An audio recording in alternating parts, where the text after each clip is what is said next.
another lender or servicer, you may be the victim of a wrongful foreclosure, resulting in the loss of your home. If you've already lost your home, are in foreclosure, or even in good standing, you can challenge the mortgage transaction's illegal issue, and your property can be restored to you, and your foreclosure can be stopped or reversed, and the mortgage transaction declared unenforceable. State laws, U.S. title codes, the Uniform Commercial Codes, and U.S. Supreme Court rulings have upheld that defective mortgage documentations can reverse or stop foreclosures and enforce property title claims in favor of the homeowner. We are having successes in stopping the process of foreclosure, the enforcement of the foreclosure judgments, the sale of property, and evictions after the sale. We are not attorneys, and we don't give legal advice. We are a professional team of legal researchers, providing forensic mortgage audits and expert witnesses. We have the knowledge to produce the evidence and enforce laws regarding your legal issues. We've been in business for 12 years without a complaint. Consultations are free, and we provide a free title search to confirm if your mortgage has legal defects. Please call 855-253-3748. 855, the number 2, keep it today. You're listening to Republic Broadcasting Network, because you can handle the truth.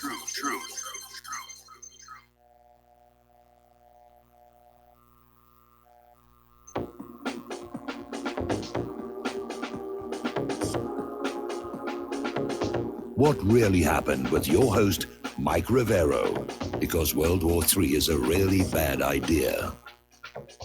Here is your host, Michael Rivero. And aloha, America. Welcome to our show today. It's Tuesday, December 11th, 2018, and we have got so much to talk about today. The phone lines are open, 800-313-9443.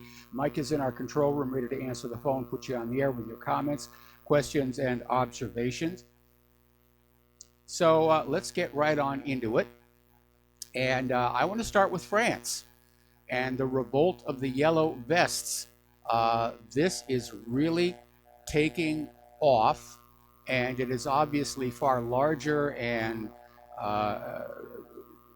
the issues much wider than being presented in the corporate media. What we're looking at here basically is a pushback against all of these various globalist agendas like climate change, open borders, and working people, taxpayers are feeling battered by all these elites who are living very high on the hog at our expense, and all these organizations like Greenpeace that are out there just shouting all kinds of nonsense to extract money and obedience from us. They're tired of corporate media lies to them. They're tired of the arrogance of the entertainment elite, who seem to think just because they're well-paid actors that they have some say over the rest of us. So this is not disaffected people. This is ordinary working people, and the videos coming out of France confirm this over and over again when they're talking to the people in the yellow vest. They're just ordinary people like you and I, and they're just sick and tired. Now, one of the analysts looking at this is saying this is the inevitable outcome of the European Union's decade-long austerity measures. Just this constant, you must make do with less so we can have more.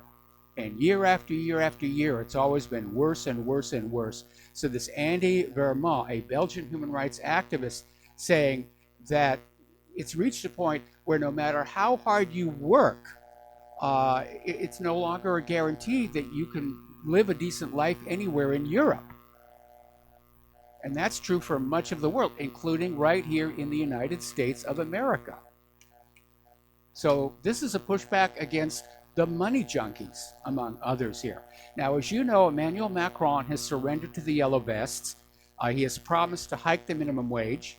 He's promised to axe the overtime tax and slashing pension contributions. And it sounds really good. Of course, if he keeps his promises, the French government is going to go into a serious deficit. Because governments, when they get money in, the first thing they do is they spend it right back on out. It's not like they have money in the bank that they can use to keep Macron's promises. So But his speech was rather lukewarm, and it was not well received. And the Yellow Vest protesters are already saying it's not enough. They want more concessions. And basically they're saying Macron had failed to listen to the protesters as to everything that they really wanted. And as I said before, if you look at the videos coming out of France, they're starting to paint icons on the back of them to signify what it is they themselves are most concerned about. Some of them are saying out of the EU, some are saying end the New World Order, some are saying close the borders. So there are a lot of these issues, all of them coming out of this push for a one world government, and people are now pushing back. And again, the response to Macron's speech was more one of rejection and anger than anything else here. Now, the French opposition is rejecting Macron's concessions, and there's actually talk of a citizen revolution. They're actually using the R word. And apparently opposition politicians like Jean-Luc Mélenchon is calling for a citizens' revolution to continue until a fair distribution of wealth is achieved. And one of the things I saw on the videos coming out of France this morning was this comment: the wealth inequality has become too great. And again, that's the situation we have right here in the United States of America. The system is set up to move the money from the people whose labor produces the wealth into the pockets of the politicians and the money junkies, the bankers, and so forth and so on. And people have really had it. People see what's been going on. So again, this is a revolt against taxation. It's a revolt against illegal aliens. It's a revolt against the deliberate erasure of the unique culture of France. And it's led to this population. It's totally fed up. It's totally, they're fed up. They've had enough of it here. So meanwhile, the rest of Europe is watching closely to see if Macron can get on top of this, because all of these European nations have been doing exactly the same thing to their people. And they're very concerned. This could spread. It's already spread. It is spreading. It is growing. And Europe is waiting to see if Macron can get this under control, even if Macron has to resort to violence. We've got to keep the peasantry in its place. Another video I saw coming out of France the other day, they had actually erected a guillotine. Now there's a warning sign right there. So Macron, only months ago, was being hailed as the savior of Europe and the darling of globalism, and now he's seen as arrogant and out of touch, and he may be about to pay a tremendous price for that. So the French government, meanwhile, is out there investigating Russia over the Yellow Vest riots. France has opened a probe into possible Russian interference because, you know, the French people love Macron. They love their carbon taxes. They love the refugees.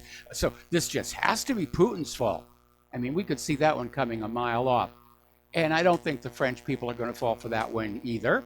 And I think they're going to find it insulting that the French government is trying such an obvious piece of propaganda.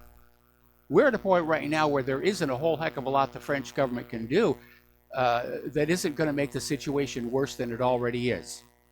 So right now, the Yellow Vest movement has spread to a fifth country. It's now up in Sweden.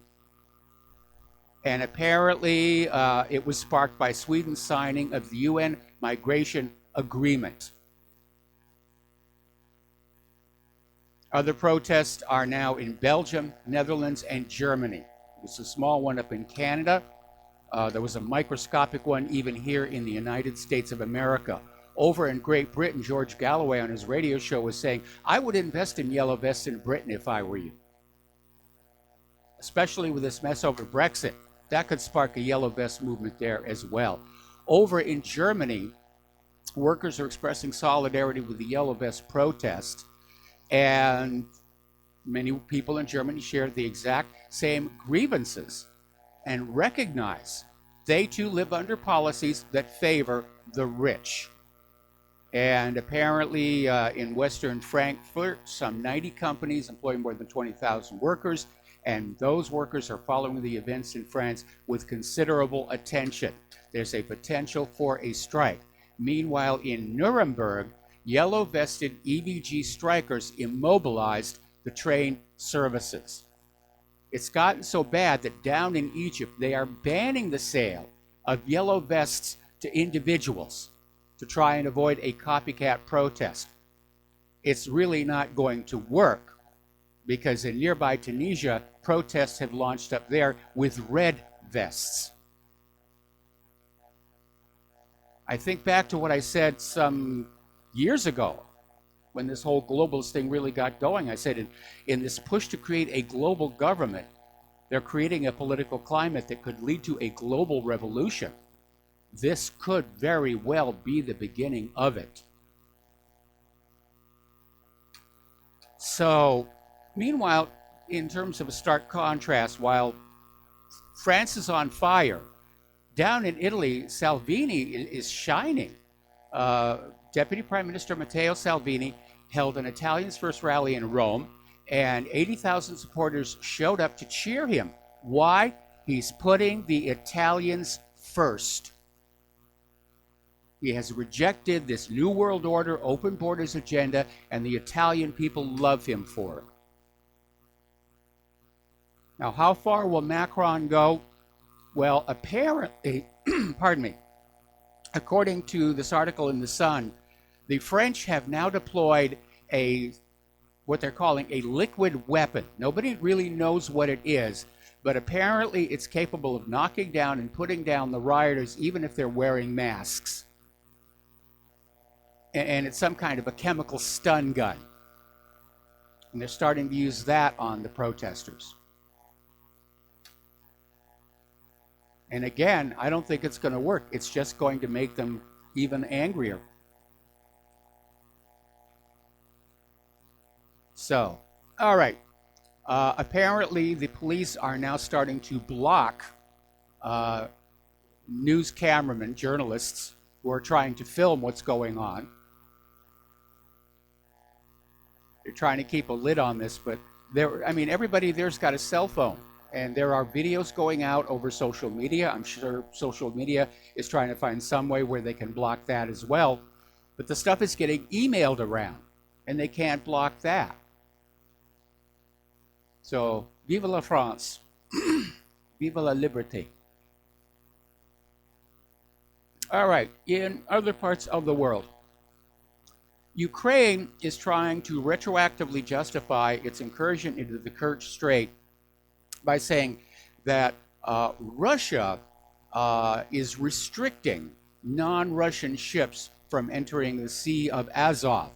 And the form of the restriction is this ridiculous requirement to have a 48-hour application period and a 24-hour advance notice because it's slowing everything down, and there's only a few ships that can pass through the straits at a time. Well, there's two issues you need to look at here. First of all, as I pointed out yesterday, if you go to Google Earth and you look at the narrowest part of the Kerch Strait, it looks like the shores are fairly wide apart.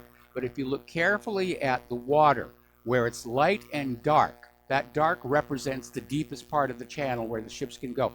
That's relatively narrow. I imagine it has to get dredged out on a regular basis. And you can only have so many ships in an area like that because the ship's screws will create turbulence, and turbulence will erode the sides of the dredged channel and cause it to basically fill in much more rapidly. This is all very reasonable on the part of Russia. But Ukraine is out there saying, it's not fair. It's not fair. And as you know, they're getting ready to send more of their warships through to basically demonstrate or prove that they have a right to just come and go as they wish. And Russia's got nothing to say about it whatsoever. Now, the other day we talked about this, in fact, it was just yesterday, we talked about this U.S. proposal to lease some ports from Ukraine on the shore of the Azov Sea and to station warships in the Azov Sea to permanently patrol, to basically put the hand of the United States on what is Russian territorial waters. Well, Russia is saying that's really not going to be possible because the Sea of Azov is part of the Black Sea, and it's covered by the Montreux Convention, which prohibits any nation that doesn't actually border the Black Sea from having a permanent military presence or even showing their flag there. Now, of course, the United States is in a period right now where they ignore treaties and such. But from a political, historical point of view, Russia's in the right and the U.S. is in the wrong. Now, as if Ukraine did not have enough on its hands dealing with the Kerch Strait, apparently they're getting ready to launch a war against the Donbass. And apparently they have positioned more than 12,000 Ukrainian security forces and 90 units of military equipment in the south of the Donetsk region. And apparently the story is the attack will start on December 14th, which is just a few days away. And they're just going to crank on up on them. And apparently their goal is conquering the regions of Novoazovsk and Telmanovo on the border with Russia, which is going to make Russia even more nervous. Apparently, the Ukrainian forces are transferring a significant number of aerial drones to Donbass. These are armed drones capable of carrying up to 70 kilos. And apparently, these drones can be used for provocations with use of chemical weapons and attacks on important sites in the region. So it looks like it's getting serious there. So basically, the Donetsk People's Republic has come on out and saying, yes, we understand this is getting ready to happen. We understand Ukraine wants to establish control over the section of the border between the DPR and Russia in the area of villages Konkovo and Kolodnoye. And apparently their intelligence services say that Ukraine has 50 tanks and 40 multiple launch rocket systems, 180 guns and mortars, all concentrated right on the border. So that is going to get really, really serious. We could be at war with Russia by Christmas. Maybe they didn't want to name it World War III. Maybe they're going to call it the Christmas War. It's got kind of a nice sound to it, but, you know. Down in Syria, a prominent commander of the Free Syria Army, Fatih Gabriel, has defected from the Turkish-occupied area of Afrin and joined the reconciliation process with the Syrian government. Apparently, quite a few officers have defected. The Free Syria Army is saying, in all probability, they were Syrian intelligence assets to begin with, so no loss there. I think it's just a PR stunt here. I think the people in these various U.S.-backed terrorist groups can see the writing on the wall, as it were. All right, now, do you remember when this whole thing in Syria cranked up? You made out it was so long ago, almost 8 years. And we were all told that the opposition to Assad was an organic revolution, spontaneous within the Syrian people itself, just came out of nowhere. And we have to go on in and help them achieve their democracy. But apparently WikiLeaks has released emails confirming what we suspected all along, that Western special ops groups were in Syria prior to the start of the war, and that these so-called opposition groups were organized, trained, armed, and directed by the intelligence services of the Western countries. First and foremost, of course, the United States of America. It was another lie. It wasn't a real revolution, for that matter. Neither was the one attempted in Iran in 2009 or the one in Libya.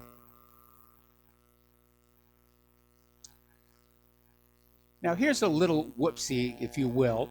Over at the Pentagon, which, as you know, has this reputation for just misplacing trillions of dollars here and there, made an accounting error, which means that Saudi Arabia has not been paying for the refueling of the aircraft they're using to bomb Yemen. Ultimately, you are. A little bit of a whoopsie there. Apparently, it amounts to tens of millions of dollars. And the fuel, of course, was used to bomb schools, hospitals, weddings, funerals, and on one occasion, a school bus. Okay. Down in Israel, following a shooting, Jewish groups are now calling for the death of the Palestinian president, Mahmoud Abbas. We got to take a break for commercials, and we will be right back.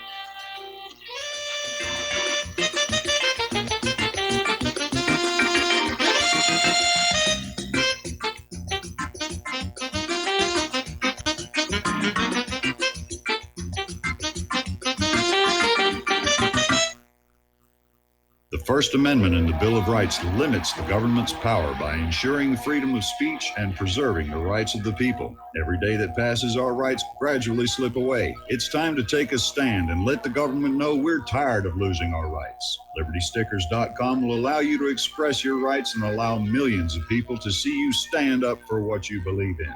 LibertyStickers.com carries the largest selection of bumper stickers online, ranging from political to humorous, and is your #1 source for Ron Paul for President stickers. As always, you can find your favorite stickers that protest the war and the president. Don't see what you're looking for? Liberty Stickers will custom make stickers that will let you get your message across for all Americans to see. Go to LibertyStickers.com and see pre-made stickers that will get everyone talking. That's LibertyStickers.com or call 877-873-9626. Liberty Stickers, the world's most dangerous stickers. Attention RBN listeners. Dr. Ignatius Piazza, founder of Front Sight Firearms Training, and fate have come together to allow RBN to run another fundraiser till the end of the year. We didn't really expect this opportunity, but thankfully it's here and running as you hear this. We've set a goal of 500 donations by the end of the year, which averages around 6 per day, 7 days a week. When you realize all the folks listening to RBN all hours of the day and night, we think our goal is realistic and extremely critical to keep RBN on the air. If everybody listening will seriously assess their ability with firearms and then take advantage of this opportunity, we feel our goal is very conservative. Please take the time to look over Front Sight's website to get an idea of an amazing facility and the world-class training that's going on there. If this interests you, you likely will have like-minded friends that would like to know. Tell them. If for some reason some listeners are not personally interested, consider sons and daughters, close friends, nieces or nephews, top valued employees, inform club members, share the opportunity with police and fire departments. It's not too early to plan Christmas presents for special people. This fundraiser has come at an extremely critical time for RBN because the dire need for equipment upgrades. We're running on the spare tire currently with no money to fix a flat, and the fuel gauge is bouncing on E. This is one of the most valuable ways you can help RBN financially because you get Commander lifetime membership value that is 50 times your donation and can be passed on forever. How many times during life do you get to leave a legacy? See more details and contact info on our webpage, republicbroadcasting.org, and thank you. We the people, in order to form a more perfect union, establish justice, ensure domestic tranquility, provide for the common defense, promote the general welfare, and secure the blessings of liberty to ourselves. And aloha, America. Welcome back to our show here. And I forgot to do the shout out to our network affiliates who are just now rejoining us here. Today is the 70th anniversary of the United Nations General Assembly adopting Resolution 194. It was voted through by 35 out of 58 members. It has been reaffirmed by the General Assembly 135 times. And Resolution 194 called on the newly formed State of Israel to allow refugees wishing to return to their homes and live at peace with their neighbors to do so at the earliest practical date, and to compensate them for their losses. And of course, Israel has never complied. And Israel's excuse is, well, you know, General Assembly resolutions aren't binding. We don't have to listen to them. But it is a reminder that the world does not agree with Israel's policies there. Okay. Over in the South China Sea, things are getting a little bit dicey. And part of the problem is exactly where are the boundaries for the international waters. Because in some cases, the land masses are so close, there's a bit of an overlap. And that area of overlap is where a lot of these confusions and disputes arise. But the islands are definitely Chinese. The Cairo Convention said that. But other nations there covet the islands because it's been discovered there are oil and gas out of there. So once again, we're seeing U.S. warships with their so-called freedom of navigation exercises sailing right up to the limits of these Chinese islands. The Chinese really don't like it. They're sending their warships after them. And it's nearing the point where the Chinese are warning the U.S. That if they don't cease these provocative actions, that they risk being rammed by the Chinese ships. And of course, after ramming is going to come naval gunfire or missiles and other bad things.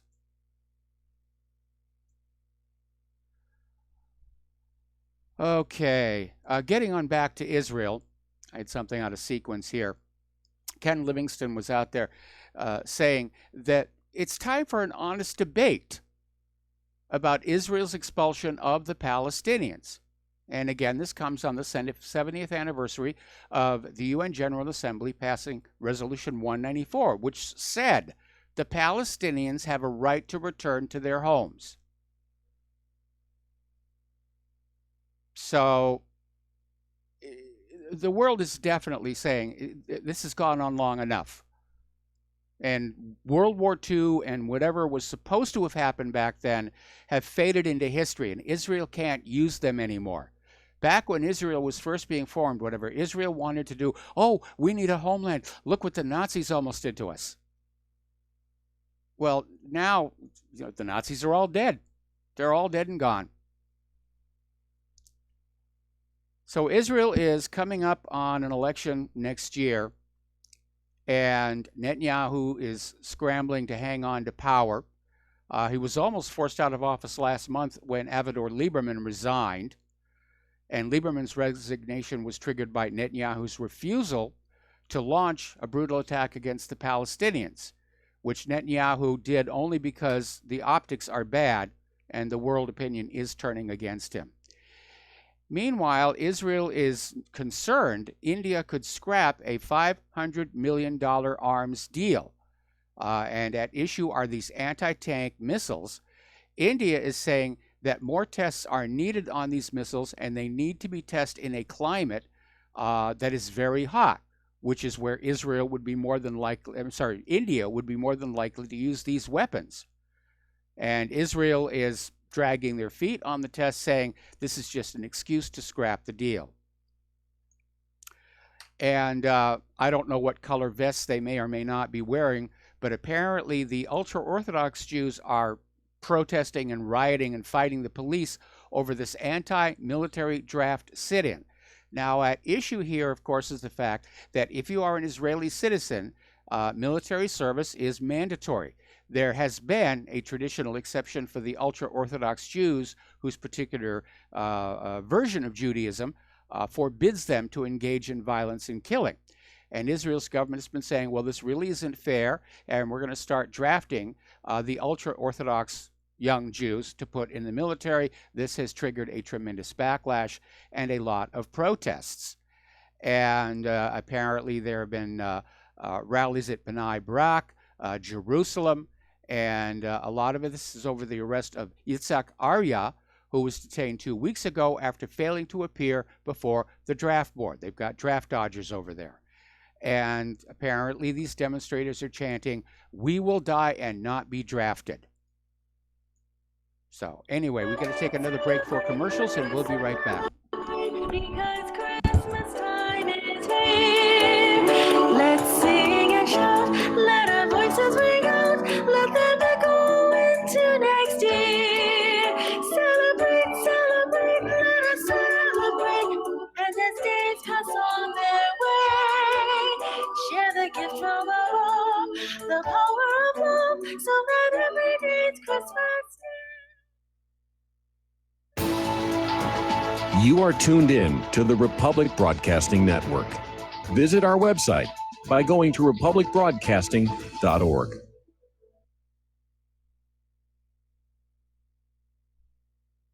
Ladies and gentlemen, J.R. Moore here. As most of you know, my regular listeners, I offer energy cleaners for sale at my website. If you don't have a clue what I'm talking about, go to my website, thelibertyman.com. Educate yourself about these marvelous healing devices. We focus on pain mitigation and getting a great night's sleep. Arthritis pain, joint pain, back pain, doesn't matter. Keep in mind, I offer from me to you personally a 30-day money-back guarantee. That's what I do. Energy Cleaners, $285, shipping included to American zip codes. You can educate yourself all about the Energy Cleaner right there at my website, the patent application, the wonderful testimonials. Be sure and check out the factory-made fitted mattress pads to go with the Energy Cleaner. Now, I offer from me to you personally a 30-day money-back guarantee. That's what I do. I have a toll-free order line, or you can order it right at my website at thelibertyman.com. The toll-free order line is 800-592-9543. I say again, 800-592-9543. Thank you. This is too good to be true, except this time it is real. 100%. No joke. How about a $25,000 membership to Front Sight Firearms Training Facility as a thank you bonus for a one-time donation to RBN of only $400? It is a Commander lifetime membership with no yearly fees or dues. The training is free for the rest of your life with over 50 different classes. Then leave it to your designated beneficiary. You provide approved firearm, holster, ammo, eye, and ear protection. Many features and bonuses are included, more than you would ever expect or believe. This is the ultimate graduation present, wedding gift, etc., etc. See the details. Go to RBN's webpage and frontsight.com to make it happen. You will hear this offer only on this radio network. Help keep RBN alive. Tell 5. Without the right accessories, any guy can be off the mark. Whether you've invested thousands in your arsenal or you own a single trusted firearm, a visit to AROutfitting.com is in order. It's one of the finest online selections of tactical optics and AR parts and add-ons, like EOTech, quick target acquisition with no peripheral loss. Browse the full range of Nikon scopes and binoculars. AROutfitting.com can illuminate your world with Streamlight gun-mounted lights from keychain to large handhelds up to 1,100 lumens. Find some stability with Battenfield tactical bipods. AROutfitting.com has CMMG gun parts, barrels, assemblies, handguards, part kits, and more. Plus mag-full clips and magazines. I know I've got you excited, so take a breath. Head to AROutfitting.com. The site's super easy to navigate and features a ton of technical info, including links to manuals. We also welcome vendor and manufacturer inquiries. Remember, if you don't see it, we can get it at AROutfitting.com.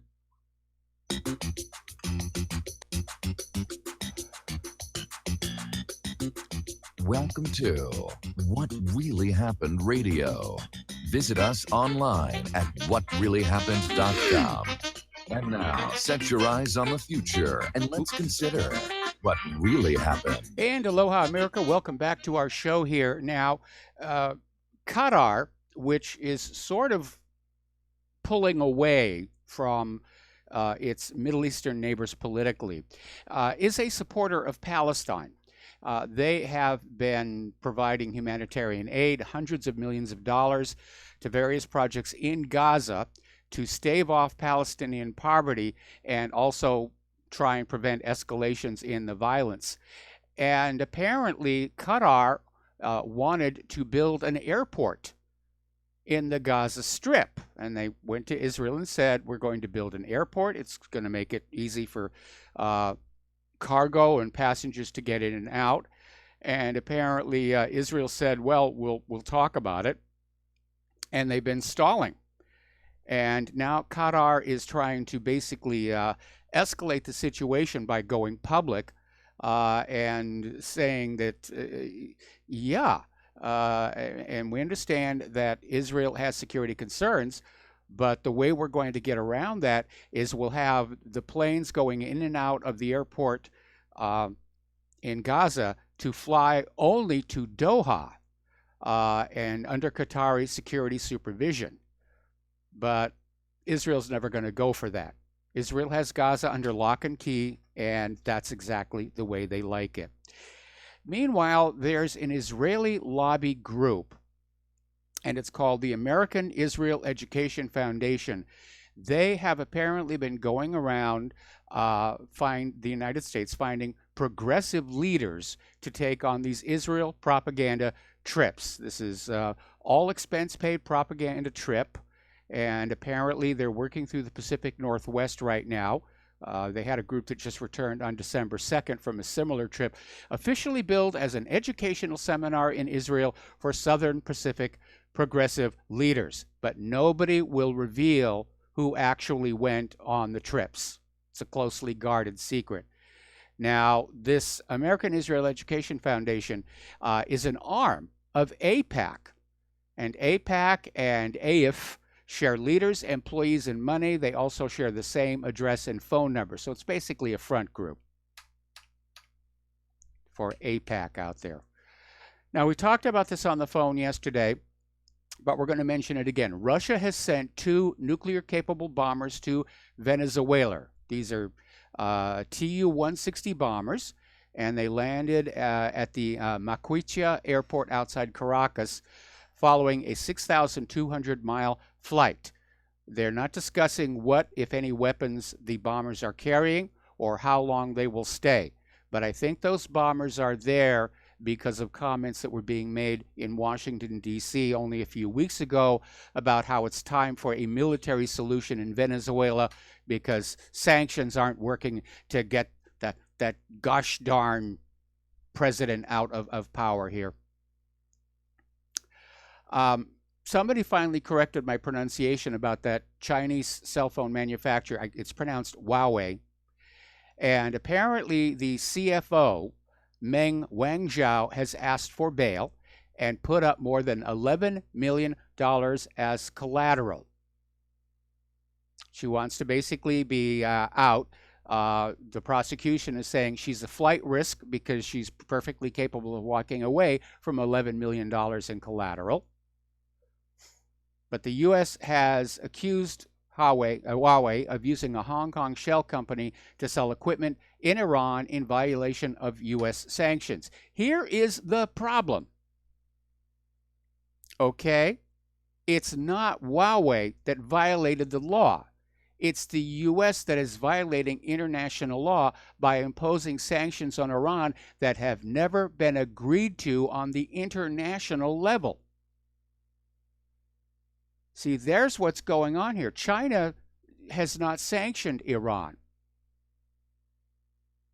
They haven't. There hasn't been a UN Security Council resolution that binds China to these sanctions. But a lot of countries don't agree with the sanctions. You can see how many countries are trying to basically work around them. This is another sign of America's decline. Nobody wants to go along with our bullying anymore, which I think is a good thing. Let's be honest. It's a good thing. All righty. Turning to the domestic politics. Interesting little article that came out of the American Conservative. Mueller's investigation is missing one thing, a crime. And that's certainly true here. And they start with an interesting observation. A baby who was born when Robert Mueller started his investigation would be talking by now. And basically looking at what Mueller had publicly and what he didn't have some 10 months ago,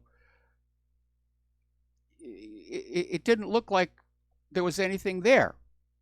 It didn't look like the Trump campaign colluded with Russia. And today there is still no evidence of collusion. Mueller is trying to salvage his reputation by going after some small fry like Paul Manafort, who got to spend 2 weeks in jail. I'm sorry, that was Papadopoulos, who was in 2 weeks in jail. You had Paul Manafort, but that's been a bust. You know, these sentencing memos that came out last week had the liberals soiling themselves. But on close reading, there's nothing in them. There's nothing in them. And it's turned out to be a disaster for everybody involved. Avenatti's pretty much washed up. He had his moment in the spotlight. Now he's fading. Stormy Daniels owes Trump over $300,000 in fees after losing to him in court. The much ballyhooed video of Trump and the prostitutes in Moscow never showed up. Carter Page and Richard Gates turned out to be totally unimportant. There's no there.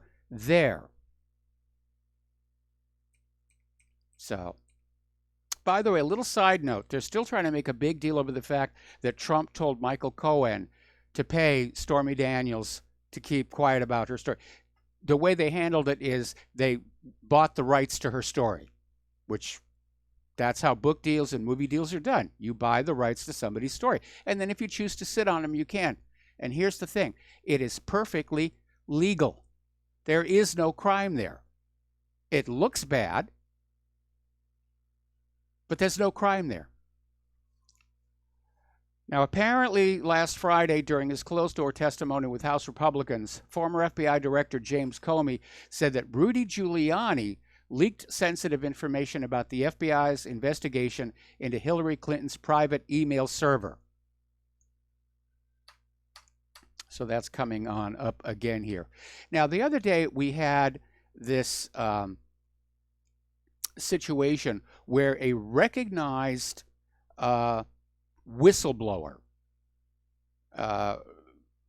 who was aiding the investigation into the Clinton Foundation had his home raided by the FBI.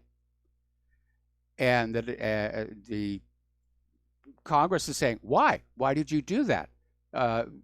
We already had all the information. There was nothing there. Well, maybe they were looking for incriminating evidence, or maybe they were going to plant incriminating evidence. But here's the interesting part. The Department of Justice, okay, is requesting that the justification for the FBI raid into this recognized whistleblower's home remain secret. Now, this all came out of the Daily Caller News Foundation's November 30th request to unseal the court documents for the rationale for the raid. And the documents would reveal whether the Bureau and the magistrate who signed the court order allowing the raid, Stephen Gallagher, knew what the subject was. But there's obviously something there to be hidden, because the Department of Justice is saying, don't tell anybody. We can't do anything. So the whistleblower, Nate Kane, is out there saying, so I blow the whistle on the FBI. I get raided by the same FBI. Now they want to keep the FBI's reasons secret. Feels a little like 1984. Now, Matthew Whitaker, who was serving as the temporary Attorney General, is out there saying that not only was there gross mishandling of classified documents by Hillary Clinton, but it was intentional. And Comey helped cover it up. Why else would she have a private email server? So Whitaker, I think, is starting to think along the same lines I've been thinking. that Hillary Clinton was replaying the Chinagate scandal and actually was selling U.S. secrets to foreign interests using that private email server to deliver the goods and the supposed charitable foundation to collect and launder the money. And while she was Secretary of State, 40% of the money coming into the Clinton Foundation came in from foreign sources. There is a big question mark there. And based on past history, it's a legitimate question to ask, and it deserves an answer. Anyway, the struggle to find a new White House chief of staff is continuing, and Piers Morgan has actually thrown his hat into the ring. He's come on out and said, "You've hired me before, Mr. President, hire me again." Piers is saying he's the one person whose reputation can't be tarnished by becoming chief of staff, and he says he's qualified for the job. Well, good luck, Piers. Okay, story out of LouRockwell.com. Taking a different approach of this. Apparently, Jerome Nadler, who's the incoming chair of the House Judiciary, is claiming it's an impeachable offense for Donald Trump to tell Michael Cohen to pay hush money to Stormy Daniels. And no, it isn't. But it does indicate what the corporate media is going to be throwing at us for the next 2 years. Every little peccadillo and misdeed of Donald Trump, all of which occurred before he ran for president. They're going to go through his life with a fine-tooth comb, and they're going to put it all out there to basically try and destroy his reputation before 2020. And I can imagine Donald Trump is developing a foxhole mentality because everywhere he looks, there are Democrats targeting him. They're aiming at Russian collusion. They're still trying to push that one. The Trump Organization, the Trump Foundation, this Trump Hotel, the tax returns, campaign finances, and so forth and so on. But again, getting on back to Jerome Nadler, however distasteful, that payment to Stormy Daniels is not actually illegal. They handled it as the purchase of the rights to her story.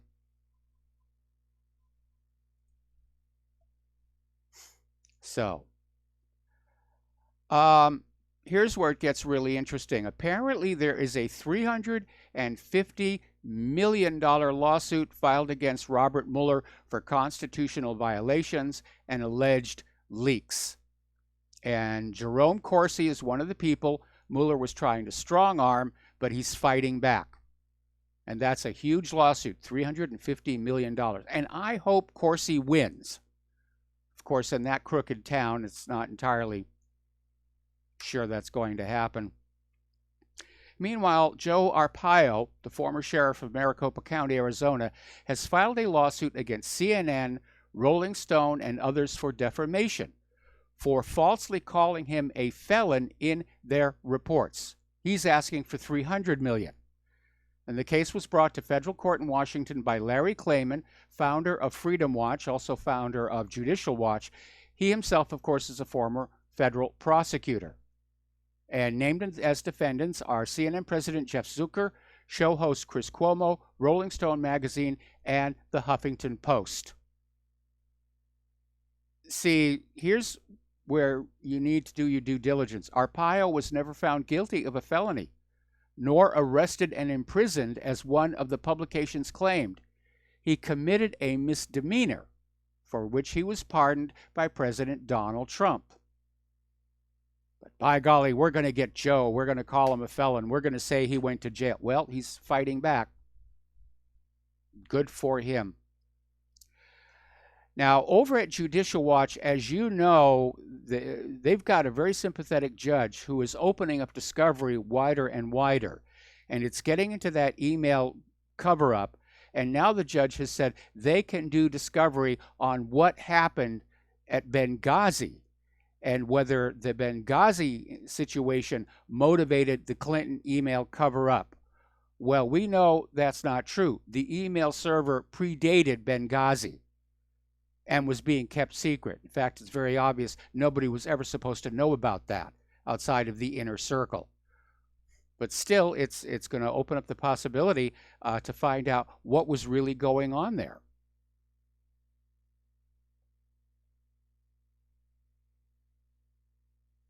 People are dancing around that email server. I think more people know what was really going on. They're scared of it, but they're all kind of like sort of edging up to it slowly, bit by bit by bit. Meanwhile, in another court case, a federal judge has ruled in favor of James O'Keefe and Project Veritas, basically saying Americans have the right to record public officials, even secretly, including police who are fulfilling their duties in public. And he went on to say that the right to record public officials is protected by the First Amendment with reasonable caveats, and apparently rejecting the opposing argument, public officials need space to work efficiently. So, now the judge said that's not to say that police and government officials have no privacy interests. However, the diminished privacy interests of government officials performing their duties in public must be balanced by the First Amendment interest in news gathering and information dissemination. Now, at issue were two cases. One which live streamed footage of police officers when they did their jobs, and the other focusing on catching politicians going against their constituents or engaging in illegal behavior. So Project Veritas has been vindicated. We have to take another break for commercials, and we will be right back.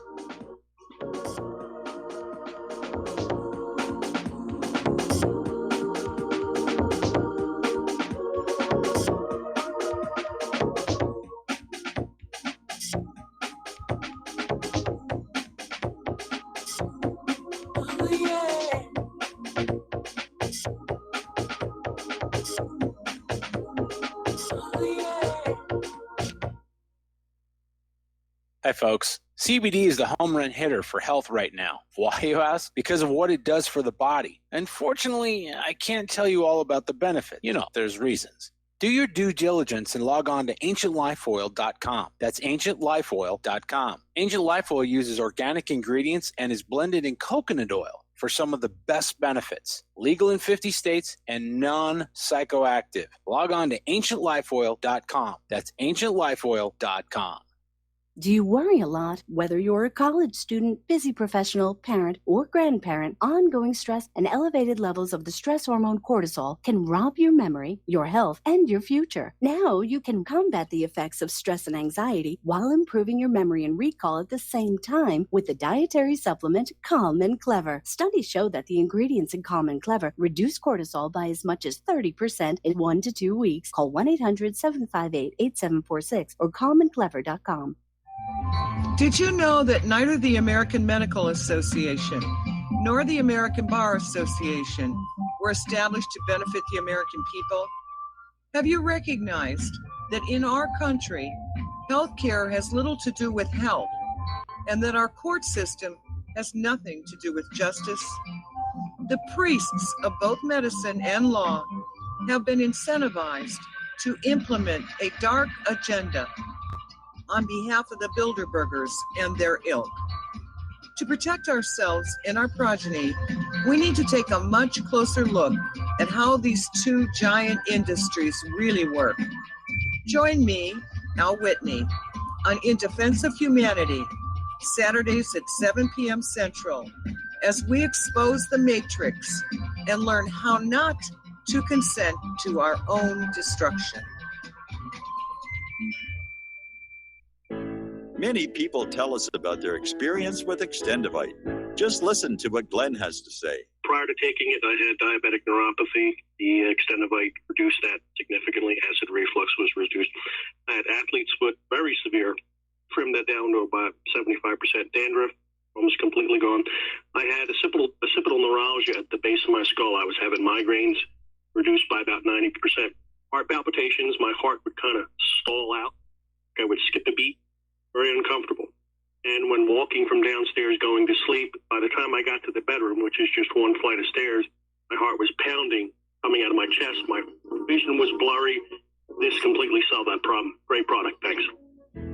Tell us your story. Get Extendivite today. Call 1-877-928-8822 or visit heartdrop.com. Extend your life with Extendivite.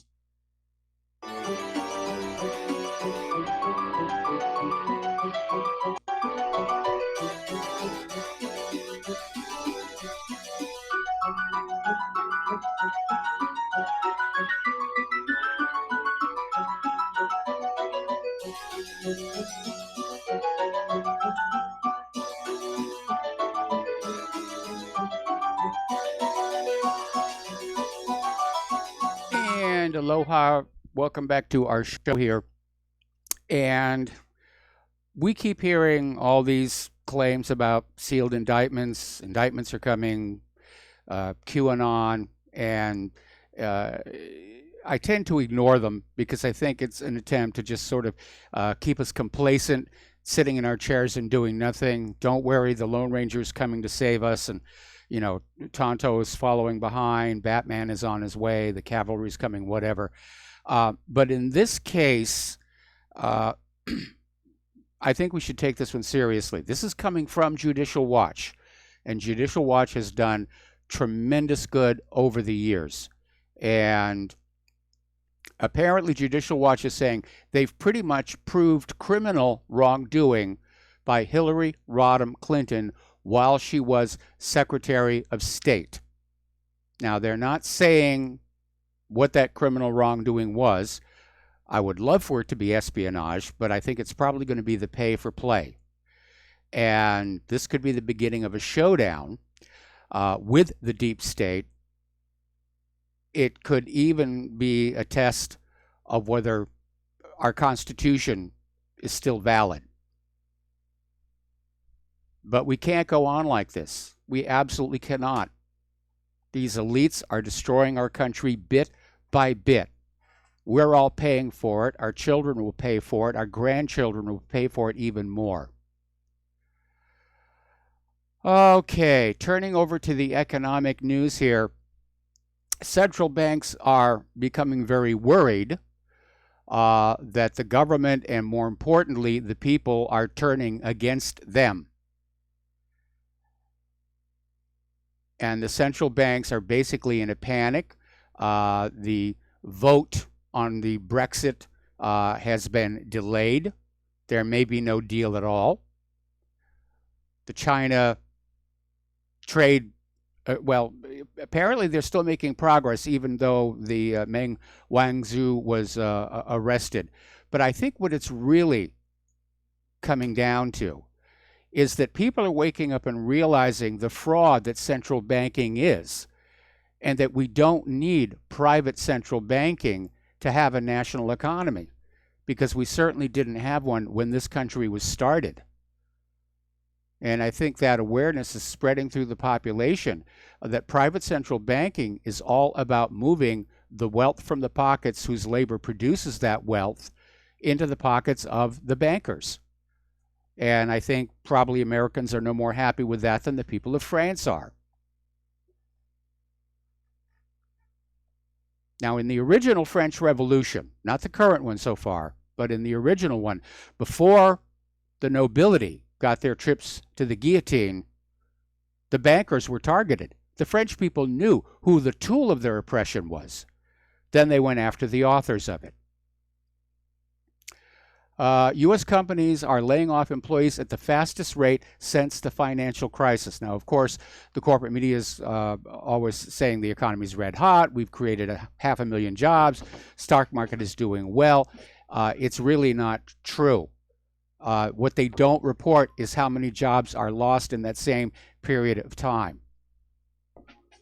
Okay, there's the music. We're going to take a break for station identification. We're going to be back here with more news about the economy after these few words.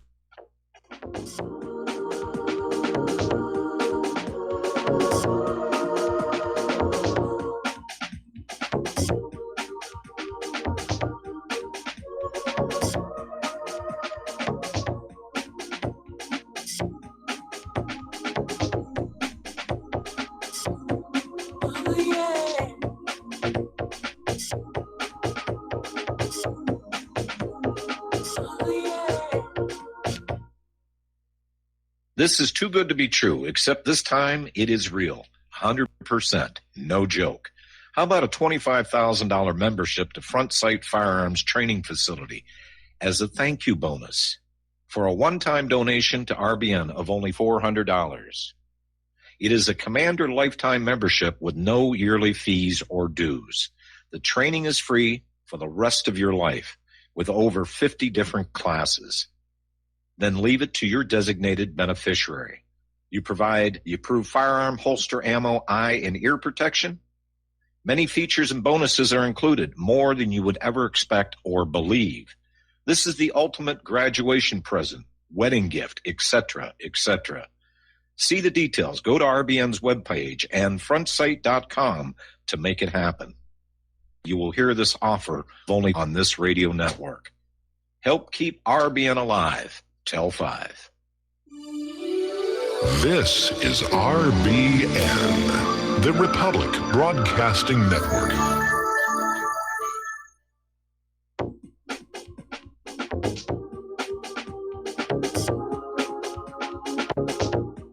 What really happened with your host, Mike Rivero. You're listening to the Republic Broadcasting Network, where you'll find out what the Fukushima's going on. And aloha, America. Welcome back to our show here, hour number 2. The phone lines are open, 800-313-9443. And we're talking about the reality of the economy. And, of course, the corporate media will say, you know, last month we created 500,000 jobs. The part they don't tell you is how many jobs were lost. And U.S. companies are laying off employees at the fastest rate since the financial crisis. Some are over the trade issues brought about by the tariffs, others not able to keep up with the competition. And what's been rather noticeable as we go to the stores is normally during the holiday shopping season, they hire up a lot of additional staff so that customers coming in immediately get help.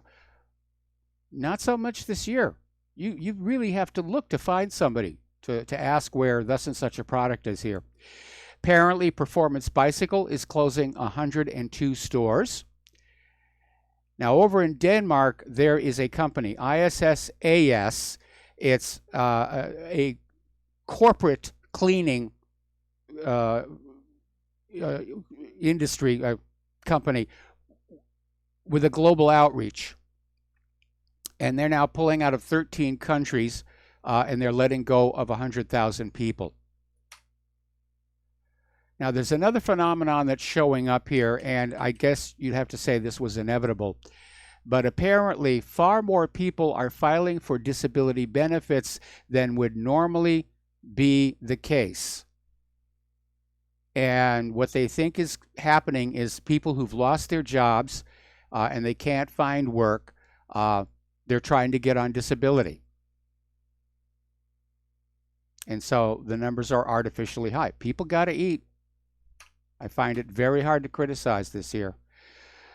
American credit card debt is at an all-time high as interest rates continue to rise. See, that's the downside of the Federal Reserve rate hike.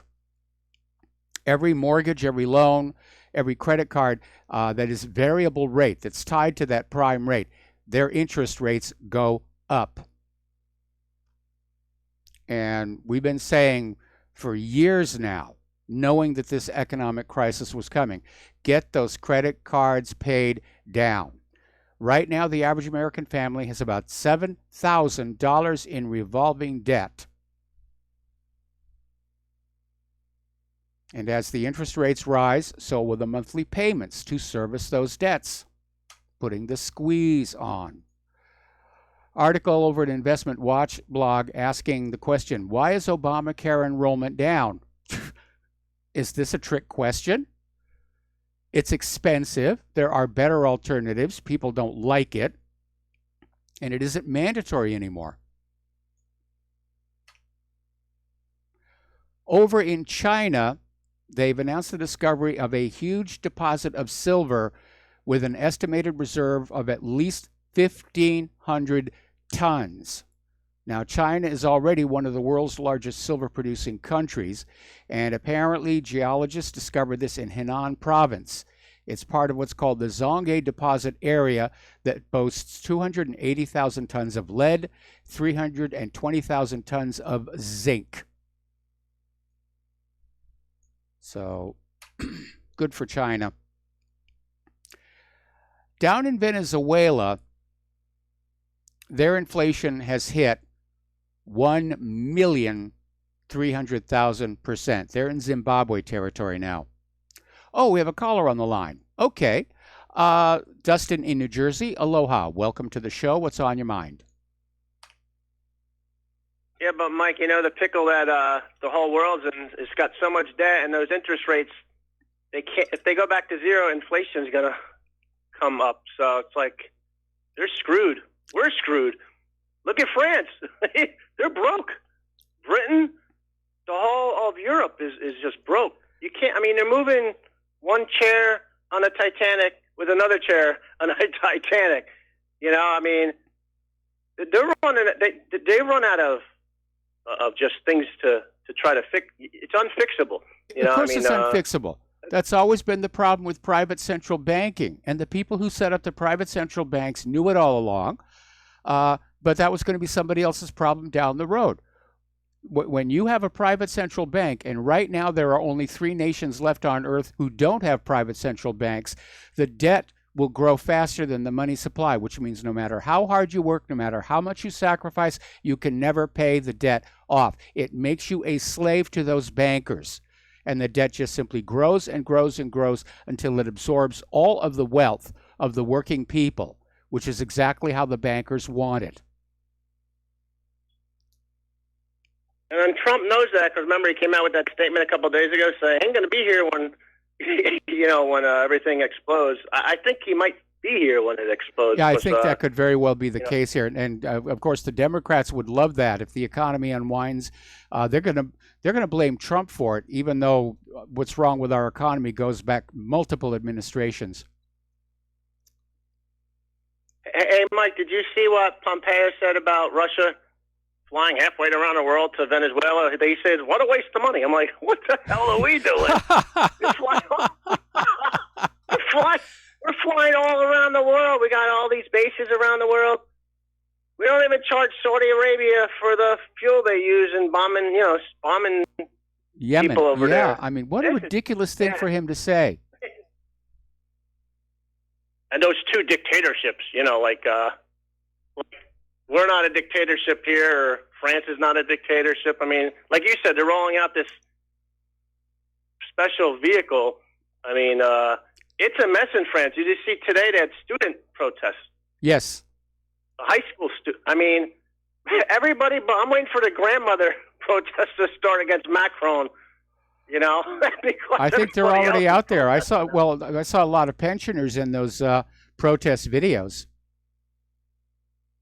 And Mike, you know what pissed them off the most? When he did that increase of the fuel price, the week before, didn't he give the rich a tax break? Yeah, that's the kind of that's going on here, and also in Britain and everywhere. Yes. In basically in the Western world, it's the same playbook. That's why I was against Trump's tax cut. Didn't help the regular people. And did you notice he's not going to get that? The little people tax cut through now. You know that, right? Yeah. That ain't coming.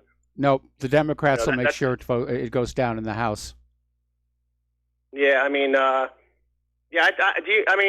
you think he's like a one-term president now? No question. No question.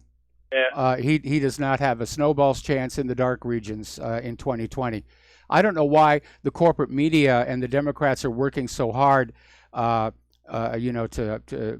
bring him down. He's self-destructing. He's turned his back on the very people who put him into that office. He's not supporting the independent media. He's simply dropped the ball on vaccine safety. He's dropped the ball on making sure our election system is honest. It's sometimes like he just doesn't really care. He just loves being up there and being the president. Well, did you see him in the White House today with Nancy Pelosi and Chucky Schumer? Like they were kind of getting into a little argument over the wall on border funding and this or that, and he's like, "Oh, I need another $5 billion." Where are you going to get the $5 billion? The country's broke. Where is that coming out of? The Pentagon? You know, I mean, I don't. He said that all this part of the wall is either been built or. Did you see any walls being I didn't see anything really being built. Did you see any satellite photos? Does anybody have any satellite photos? You know, of I don't know that the wall would built? necessarily show up on satellite photos, unless they zoomed in real close. But yeah, I haven't seen any photos of the wall being built, and the illegals are still pouring into the country.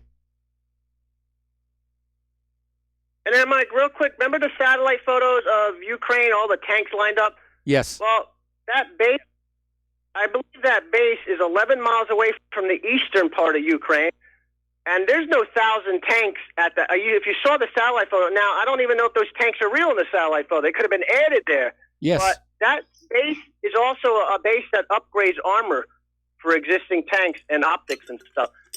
So there might be maybe 100 tanks in that photo, but there ain't no 1,000 tanks if you look at the photo. If anybody can count the turrets, but like I said, how do you know those rows of tanks weren't added to the photo? You know what I mean? I'm still not convinced that photo was of the base they claim it was. That could have been a base somewhere way off in Russia itself. But yeah, a lot of this is coming from the same group of people that lied us to Iraq, lied Libya. We all know the routine. All right, Yep. Mike, have a good show. All right, thanks an awful lot. We're going to do a shout out now to our on-air affiliates who are rejoining the network. Now, interestingly enough, Greek Prime Minister Alexis Tsipras had a recent visit to Moscow, and apparently one topic of discussion was the extension of the Turk Stream pipeline to Europe. And this, of course, is going to make a lot of people very, very nervous. I mean, they're all working to stop Nord Stream 2. There's a lot of politics in terms of where these pipelines are going and who basically has them. I mean, the war in Afghanistan was started over a pipeline right-of-way. A pipeline right-of-way was one of the reasons they went into Syria. So this is big, big stuff. But if the Turk Stream pipeline gets extended to Europe, then that's going to weaken Ukraine, who has been sort of in a position to extort Europe to support them, because that pipeline from Russia through Ukraine has a big valve on it. All right, let's talk about what's going on in Great Britain. Things are getting very dicey down there. As you may have already heard, Theresa May has delayed the Brexit vote. It was supposed to happen today, and it's been put off. No new date for the vote has been scheduled, and she says it's basically time for her to try and renegotiate and re-engineer the deal, and she's in a mess. She's surrounded by pro-EU campaigners, staunch leavers, MPs who want to renegotiate the deal, and others who want a completely different deal. But it's mayhem. It's mayhem over there in the parliament. The newspapers are saying the chaos is complete. And Europe's media has not been kind to Theresa May after she delayed the meaningful vote on her Brexit deal and dashed to the continent in search of further concessions.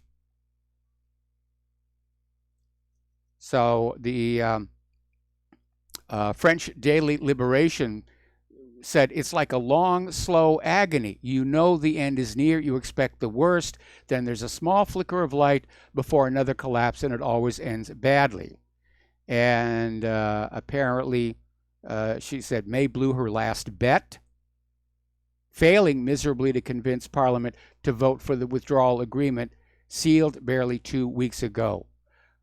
Pardon me. In the Netherlands, the Volkskrant wondered whether May would still be Prime Minister by the time the House of Commons got to vote on the deal. So it's a real mess. Now, here's where Theresa May is finding herself between the rock and the hard place. Donald Tusk is saying the European Union will not renegotiate the legal text of the Brexit deal. They want it exactly the way it is, and Theresa May's job is to ram it through Parliament one way or the other. And so they're starting to talk about a no deal Brexit, a crash out. And Britain right now is they're in a crisis of self-confidence. Britain has long been divided by class, region, and race, but these divisions are masked by political and economic success. This has meant the English, as the dominant nation in Great Britain, are not good at coping with a sense of failure and a loss of self-confidence. Now, the nature of English nationalism, deeply ingrained, but so self-confident its norms were assumed by most English to be part of the natural order of things, is changing. And they're starting to, basically, they're starting to lose their national identity. And a big part of that, of course, is the refugee crisis there. They're already talking about a replacement for Theresa May. And former Brexit Minister Steve Baker has renewed his call for members of Parliament to submit letters of no confidence in Theresa May, saying it cannot go staggering forward any longer like this. And Theresa May's duty now is to go. And apparently more of these letters have gone in since yesterday's debacle. But somehow they're always around 5 letters short of 48. Now, Baker is saying there's a short list of 4 Brexiteers who he thinks would be good prime ministers: Esther McVey, Dominic Raab, David Davis, and Boris Johnson. And he called on them to decide between themselves who would be the chosen candidate. Well, I know who Boris Johnson's going to choose. Meanwhile, up in Austria, there's been another murder by a migrant. 16-year-old girl was found dead by her mother in her room. And the main suspect is a 17-year-old Afghan citizen. Anyway, apparently, Polish border guards have detained and arrested a human trafficking ring near Warsaw. And this is a Vietnamese-Polish gang who are suspected to have illegally transported at least 100 Vietnamese citizens to Western Europe. And apparently the illegally smuggled people were taken through Russia, Belarus, Latvia, Lithuania, and Ukraine to Poland, and from there to Germany, France, and Belgium. Actually, sounds like a heck of a vacation. Anyway, they're expecting further arrests on that one here. Catalonia is back in the news. And apparently Spain is moving to quell the Catalonia uprising. And the rhetoric is getting up there. Catalonia on the brink of disaster. People could get killed.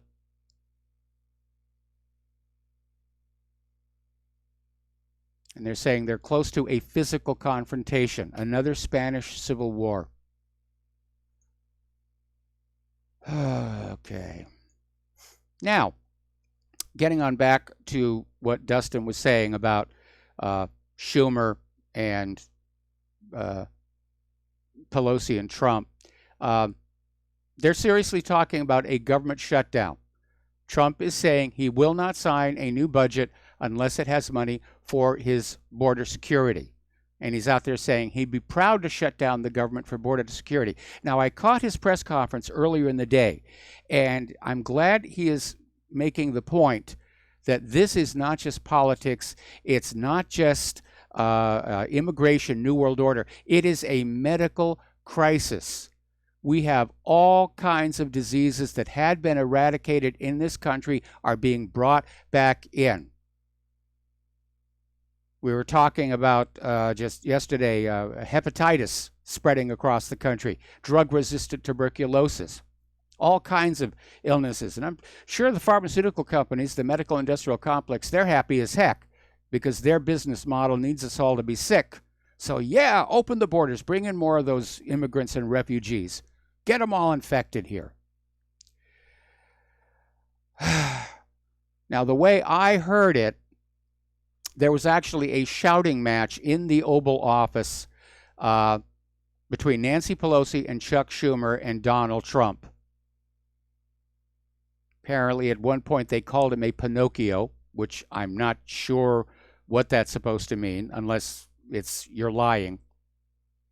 Wouldn't it be easier to say you're lying?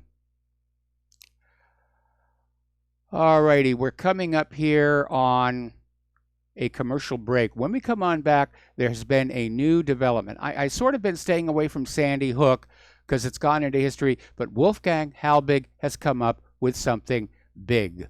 We will be right back.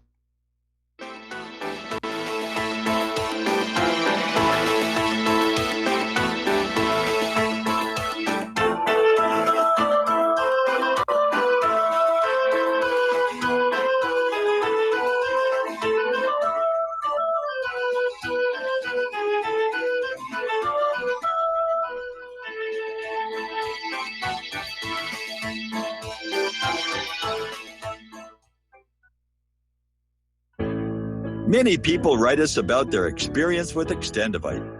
Allow me to read you a few from Amazon.com. By Mel. Great product. My husband and father-in-law use it regularly.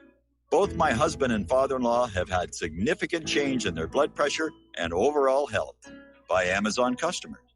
It works for me. Returned to buy the tincture and the capsules as they were on sale during February. Unlike some other products, this one worked for blood pressure and occasional irregular heartbeat. Extendivite produced noticeable results after just 2 bottles, a 4-month supply. I take Extendivite 3 times a day, every day. I think the supplement has helped with my increased fitness regime and to lower my blood pressure. Tell us your story. Get Extendivite today. Call 1-877-928-8822 or visit heartdrop.com. Extend your life with Extendivite. Folks, we're living in a world the likes of which we've never perceived any clearer than we do now. The plan for global governance has been in the works for generations and would have likely been achieved by now, but for the fact that the globalists left open their Achilles heel. With all their tools, Federal Reserve System, fiat currency, no child left behind, and then Common Core education introduced to our schools to dumb us down, vaccines, pharmaceuticals to lobotomize us, GMO foods, insertion of compromised or bought and paid for politicians, judges, mainstream media propaganda, all pieced together like a puzzle designed to ultimately bring the world under submission. But with all their strategy, they forgot one thing: knowledge. And knowledge is power. With knowledge, their bombardment is nullified. Folks, with that, as brilliant and knowledgeable as you've become, among the wisest audience of any radio audience in the world, and you are, I want you to take a moment to reflect and ask yourself, how much of that knowledge did I obtain from Republic Broadcasting Network? How high has my consciousness been raised since I've been a listener? How fast am I now able to discriminate truth from fake news by being a Republic Broadcasting listener? How clear am I now able to see the world since I've been listening to RBN? Ask yourselves those questions, folks. Then ask yourself, what is that knowledge worth to me? Like my morning coffee, how would I survive without it? A voice of truth in a sea of lies. Do we not all need to make sure it survives? Like public broadcasting, we are now finding we can only survive with listener support. Censorship, advertisers being attacked, truth itself being attacked. It's the only way through this. We at Republic Broadcasting humbly ask you to become a supporter. Look at your budget and make a determination of what Republic Broadcasting is worth to you and what you can afford on a monthly basis. Go to republicbroadcasting.org and pledge 20, 30, 40, 50, if possible, 100 a month or more if it's affordable. Click the donate button and become a regular monthly donor. Assure both us and yourself that Republic Broadcasting truth will continue to flow like that morning coffee. The network thanks you. Some have maxed out all their credit cards. Some are working 2 jobs and living in cars. Minimum wage won't pay for a roof, won't pay for a drink. If you gotta have proof, just try it yourself, Mr. CEO. See how far $5.15 an hour will go. Take a part-time job at one of your stores. I bet you can't make it here anymore. And aloha, America. Welcome back to the show here. And again, if you would like to help RBN, and let's be honest, it's the holiday season here, you know, and RBN has their little stocking out. You could put a little something in there. The postal address to send a check, money order, or if you prefer anonymity cash, is Republic Broadcasting Network, 2251 Double Creek Drive, number 302, Round Rock, Texas, 78664.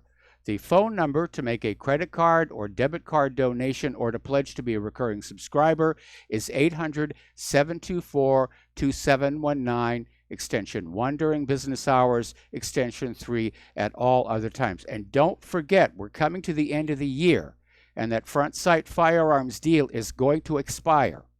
So you probably want to move on that one. All right, so we're talking about Sandy Hook Elementary School. And a lot of people have been very suspicious about this from the beginning. And apparently, the official story is that the students from Sandy Hook Elementary School relocated to an empty school in neighboring Monroe, Connecticut, Chalk Hill Middle School at 375 Fan Hill Road until a new Sandy Hook elementary school was built with $50 million from the state of Connecticut as a result of the supposed massacre. It turns out, and Wolfgang Halbig has the documentation, is that the students of Sandy Hook Elementary School had already been moved to Chalk Hill months before the alleged massacre. He's now documented that that school was actually inactive when that whole thing went down. And that explains a lot of things people noticed, like its seriously dilapidated condition, the fact that it looked like some of the classrooms are being used for storage, damaged safety railings, which would not be allowed for an active school, and the fact that computer records show that the internet feed into that school had basically gone quiet months before the shooting. So good for Wolfgang. He scored on that one. So let's talk about Jeff Epstein. Talk about a guy who just got away with it all. Yes, he did a little jail time here. But apparently the victims of Jeff Epstein are pressing a federal judge to finally take action on their motion to throw out the controversial plea agreement that gave Epstein immunity from federal prosecution. And lawyers for Epstein's victims filed a request in the Southern District of Florida asking Judge Kenneth Mara to either make a decision or set a date for a hearing on a motion to vacate the deal. And that request, which many legal experts consider a long shot, has been awaiting his ruling for more than a year. Now, Jeff Epstein was given what victims consider one of the most lenient plea deals for a serial sex offender in history. He faced a possible life sentence for molesting dozens, possibly hundreds, of underage girls at his Palm Beach mansion from 2001 to 2006. And he basically walked away with a wrist slap. And then he went on out in the Caribbean and he built a whole new place. And who knows what's going on down there. The real scandal there is how many luminaries from around the world, including Bill Clinton and part of the royal family, were down there as well, and what they were doing. And of course, you would have to be an idiot to go into either the Palm Beach house or the island and engage in that sort of thing. You just know it's going to be wired with cameras and microphones. That may be the reason Epstein got that plea deal. He's got the goods on a lot of people. Blackmail is a tool of statecraft. There's nothing new about that. You can read it throughout the history books. You know, having a chip in the big game, as they like to say. Okay, so let's talk about what's going on over in the world of social media. Twitter is now openly purging regular conservatives, and they're just apparently going down the list. And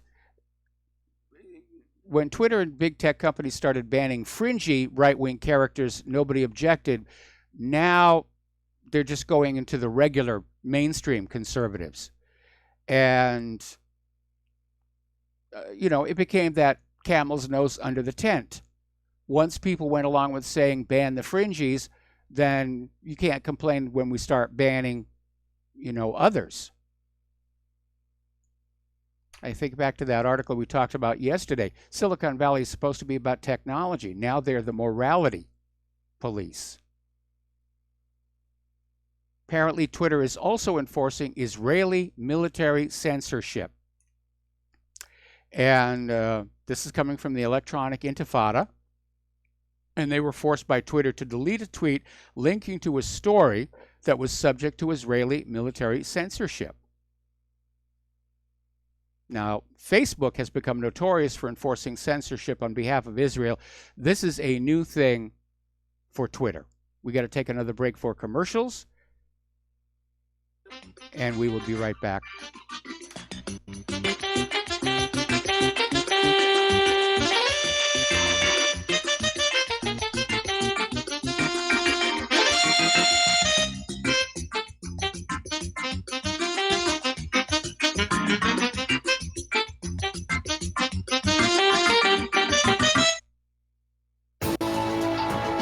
You are tuned in to the Republic Broadcasting Network. Visit our website by going to republicbroadcasting.org.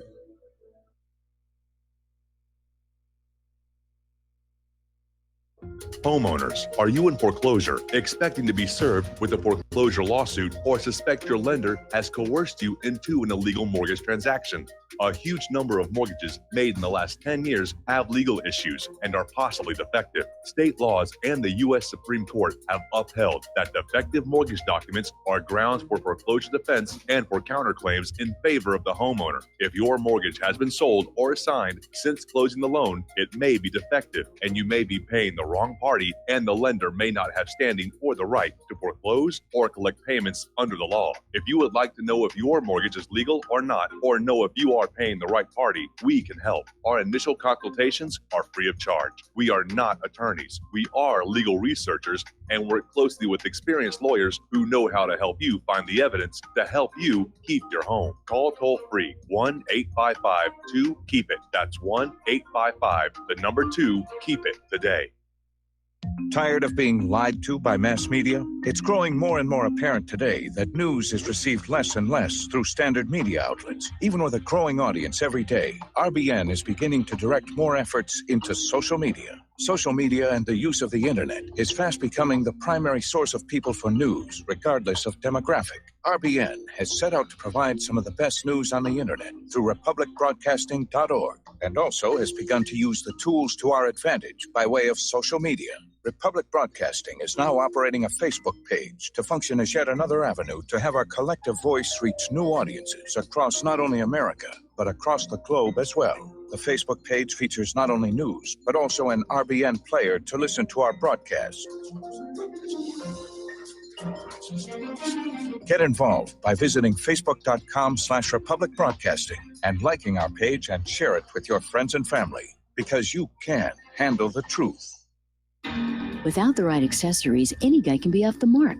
Whether you've invested thousands in your arsenal or you own a single trusted firearm, a visit to AROutfitting.com is in order. It's one of the finest online selections of tactical optics and AR parts and add-ons, like EOTech, quick target acquisition with no peripheral loss.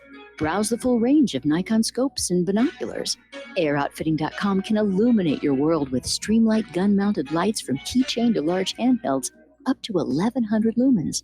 Find some stability with Battenfield tactical bipods. AirOutfitting.com has CMMG gun parts, barrels, assemblies, handguards, part kits, and more. Plus mag-full clips and magazines. I know I've got you excited, so take a breath. Head to AirOutfitting.com. The site's super easy to navigate and features a ton of technical info, including links to manuals. We also welcome vendor and manufacturer inquiries. Remember, if you don't see it, we can get it at AirOutfitting.com.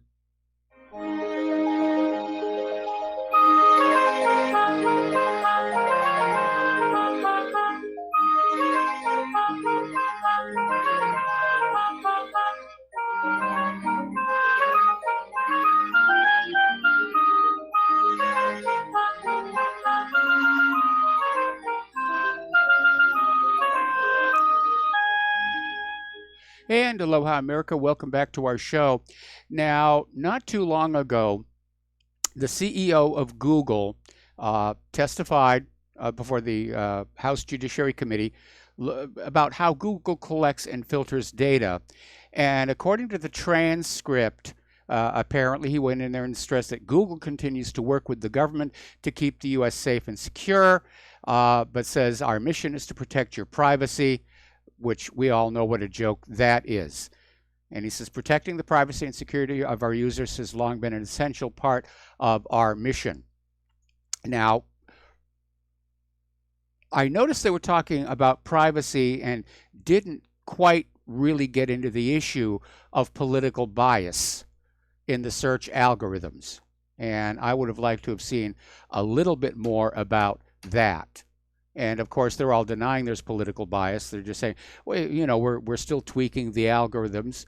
But there is a clear anti-conservative bias in all of these systems out there.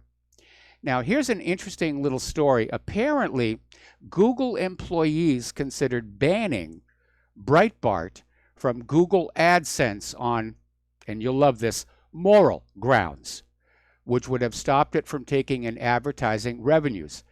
Somebody leaked out the emails, and apparently employees expressed concern in February of 2017 about hate speech and fake news appearing on Breitbart.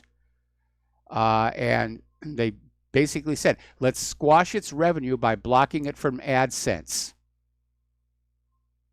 Now, AdSense dominates the digital advertising market, and they're weaponizing it. What they want to do is deprive websites they don't agree with of a revenue stream. And that's just another form of censorship. Now, Democratic Representative Nadler has come on out saying Google is a kind, big-hearted company that can censor anyone they choose to. This from the same Democrats who were screaming that a baker had absolutely no right to refuse to make a gay wedding cake, which shows you how inconsistent Democratic thinkers can be.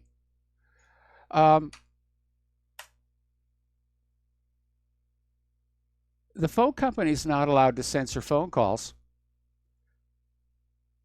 And I think the FCC erred, probably intentionally, in the way it classified social media in order to avoid that restriction, that equal access to information. But it doesn't really matter because people are moving to the alternative platforms. They're starting to rely more and more on email. I mean, I haven't used social media since the beginning of the year, and it doesn't seem to be hitting me at all.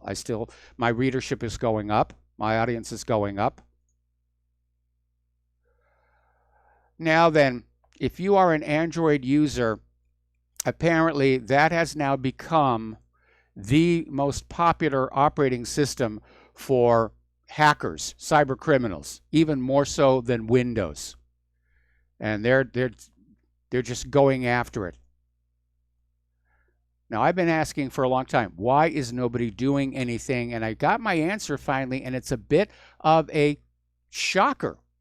Because apparently in the United States, Great Britain, and for that matter, the European Union as a whole, they do not recognize production of malware as being a crime. Now, according to the Deputy Director of Russia's National Coordination Center for Computer Incidents, Nikolai Murashov, said, as a matter of fact, no bans exist on the production of such malware, whatever country one may look at. U.S., British, and EU representatives at international forums devoted to international information security firmly oppose the adoption of any recommendations for criminalizing such activity. Now, I wonder why that would be. Does that tell us who the cyber criminals are? We already know that here in the real world, the government is looting the population through civil forfeiture and the police. What if the governments themselves are behind this epidemic of cybercrime as a way of plundering us even further? To me, that's the only possible reason that they could firmly oppose criminalizing malware. If they just wanted to say, well, we don't have the time and resources, that's one thing. But these three representatives of these three countries, the EU, basically got up at these forums saying they firmly oppose the adoption to criminalize such activity. And Murashov recalled that according to experts, 1 in 8 software vulnerabilities was critical or highly dangerous. The costs such vulnerabilities are fraught with rest heavily upon our shoulders. In most cases, the manufacturers are not responsible for the reliability and safety of their products.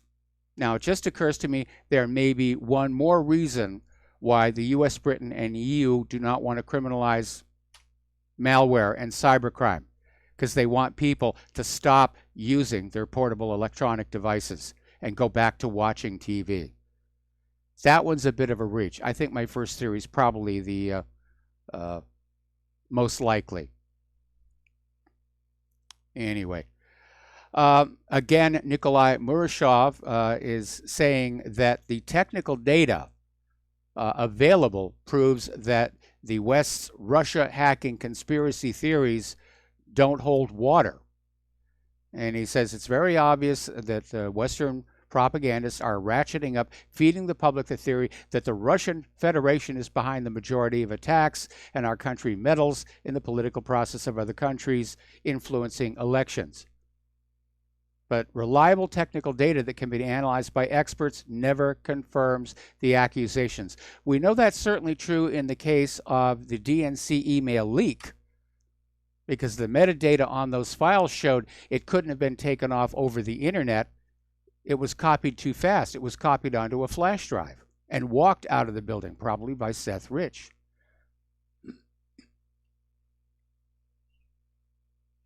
Paul Craig Roberts is out there saying that truth and free speech are being taken away from us. It says free speech and the ability to speak the truth are being shut down. It is happening with the complicity of the print and the TV media, the liberals, the U.S. Department of Justice, the law schools and bar associations, Congress, and the federal judiciary. This attack on Julian Assange is the arrow aimed at the heart of the ability to publish the truth. If a journalist can be indicted for espionage for publishing leaked documents that a corrupt government has classified in order to conceal its crimes, the First Amendment is dead. That is really what is at issue here. Now, the claim is that the government was harmed by the WikiLeaks publishing the truth. Basically, it's saying truth is now harmful to the government, and that tells you a lot about what's going on in our country today. And this will get extended. They'll include the publication of any information, even if it's unclassified, the government regards as harmful. And the corporate media goes back to its job as the Ministry of Propaganda. Speaking of propaganda, you no doubt will see in the corporate newspapers op-eds, very often appearing under the byline of well-known people. It turns out that they, like scientific research papers on the latest medication, may not be what they seem to be. Apparently, there is a company, Keybridge Communications, and was founded by a former writer for the Wall Street Journal, and it specializes in writing and placing op-eds. They have some of the country's most influential trade groups and global corporations as clients. They place 3,000 op-eds per year. For a mere $5,000, Keybridge offers these services.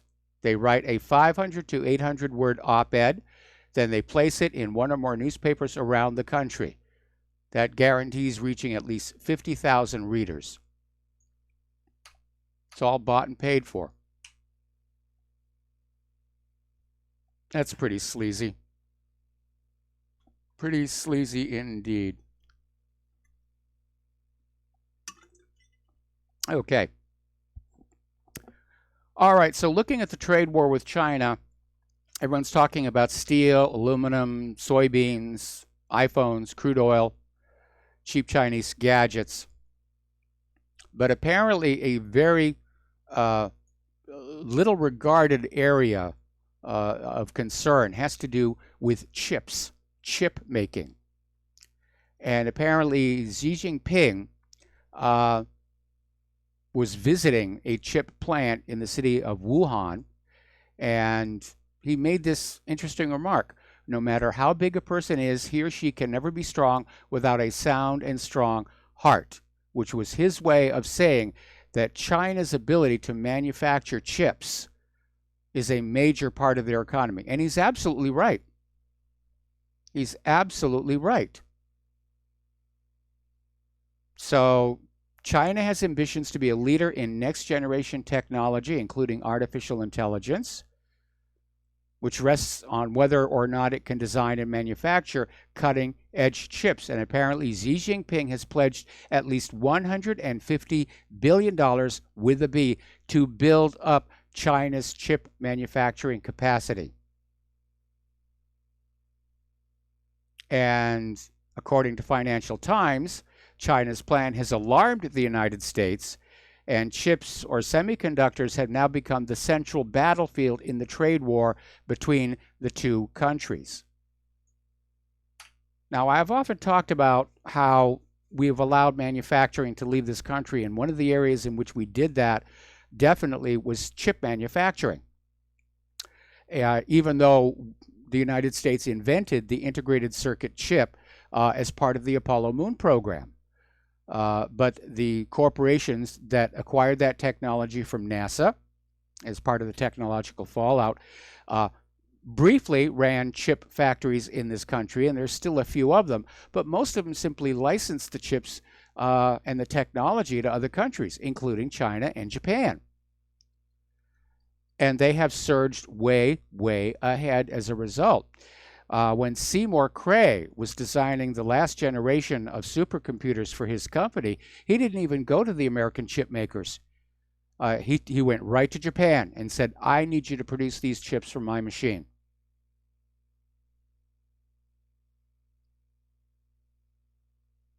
Okay.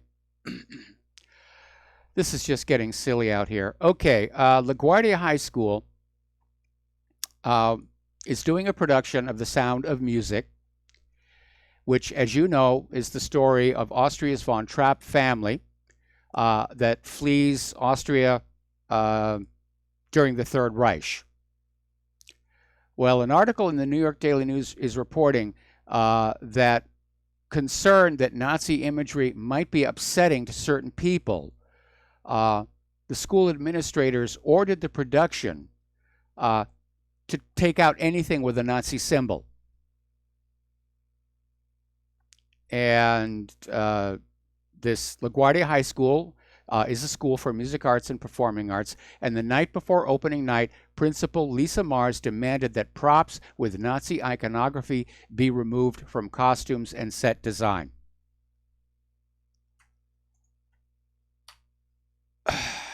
That is just... That's really going too far. I mean, the Nazis were a reality, okay? And fleeing the Nazis is central to the story. Who are the Von Trapps supposed to be running from? It's amazing. Okay, there's a new term of craft out there in the world of right to keep and bear arms, and it's called the gun quacks. And what it is a growing body of doctors who are joining the call that all guns should be banned because they cause violence. Well, guns do not cause violence. You put a gun down somewhere, it'll just stay there. It doesn't move at all. It doesn't leap up and start shooting people. These are the same doctors who, of course, are pushing these SSRI and other prescription antidepressant drugs that have been linked to nearly every mass shooting. But they want to go on selling those drugs because that's where they're making their money. Well, if there are mass shootings, we're not going to stop selling the drugs that cause the violence. We'll just join in the call to ban all guns. That will not solve the problem. Because if there are no guns, people whose brains have melted down on these medications will simply use something else. A baseball bat, a hammer, a knife, a car.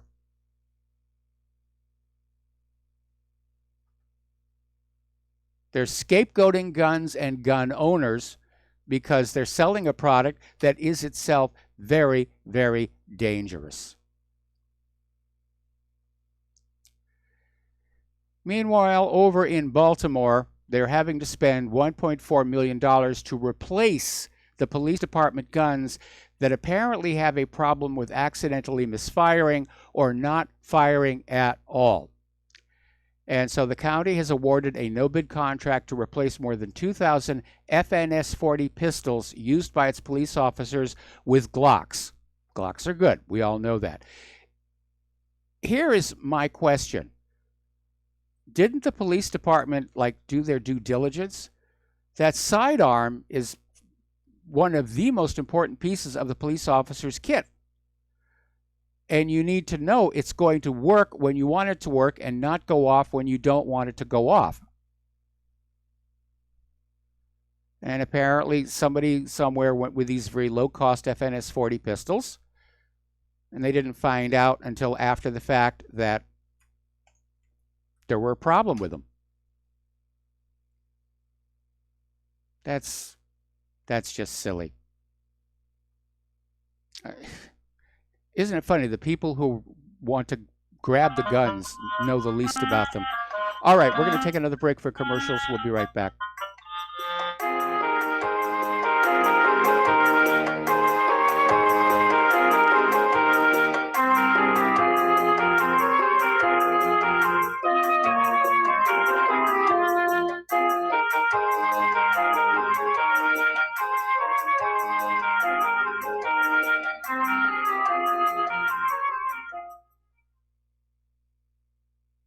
This is too good to be true, except this time it is real. 100%. No joke.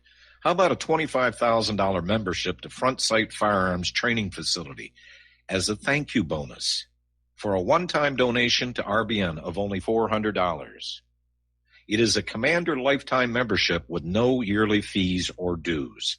The training is free for the rest of your life with over 50 different classes. Then leave it to your designated beneficiary. You provide the approved firearm, holster, ammo, eye, and ear protection. Many features and bonuses are included, more than you would ever expect or believe. This is the ultimate graduation present, wedding gift, etc., etc.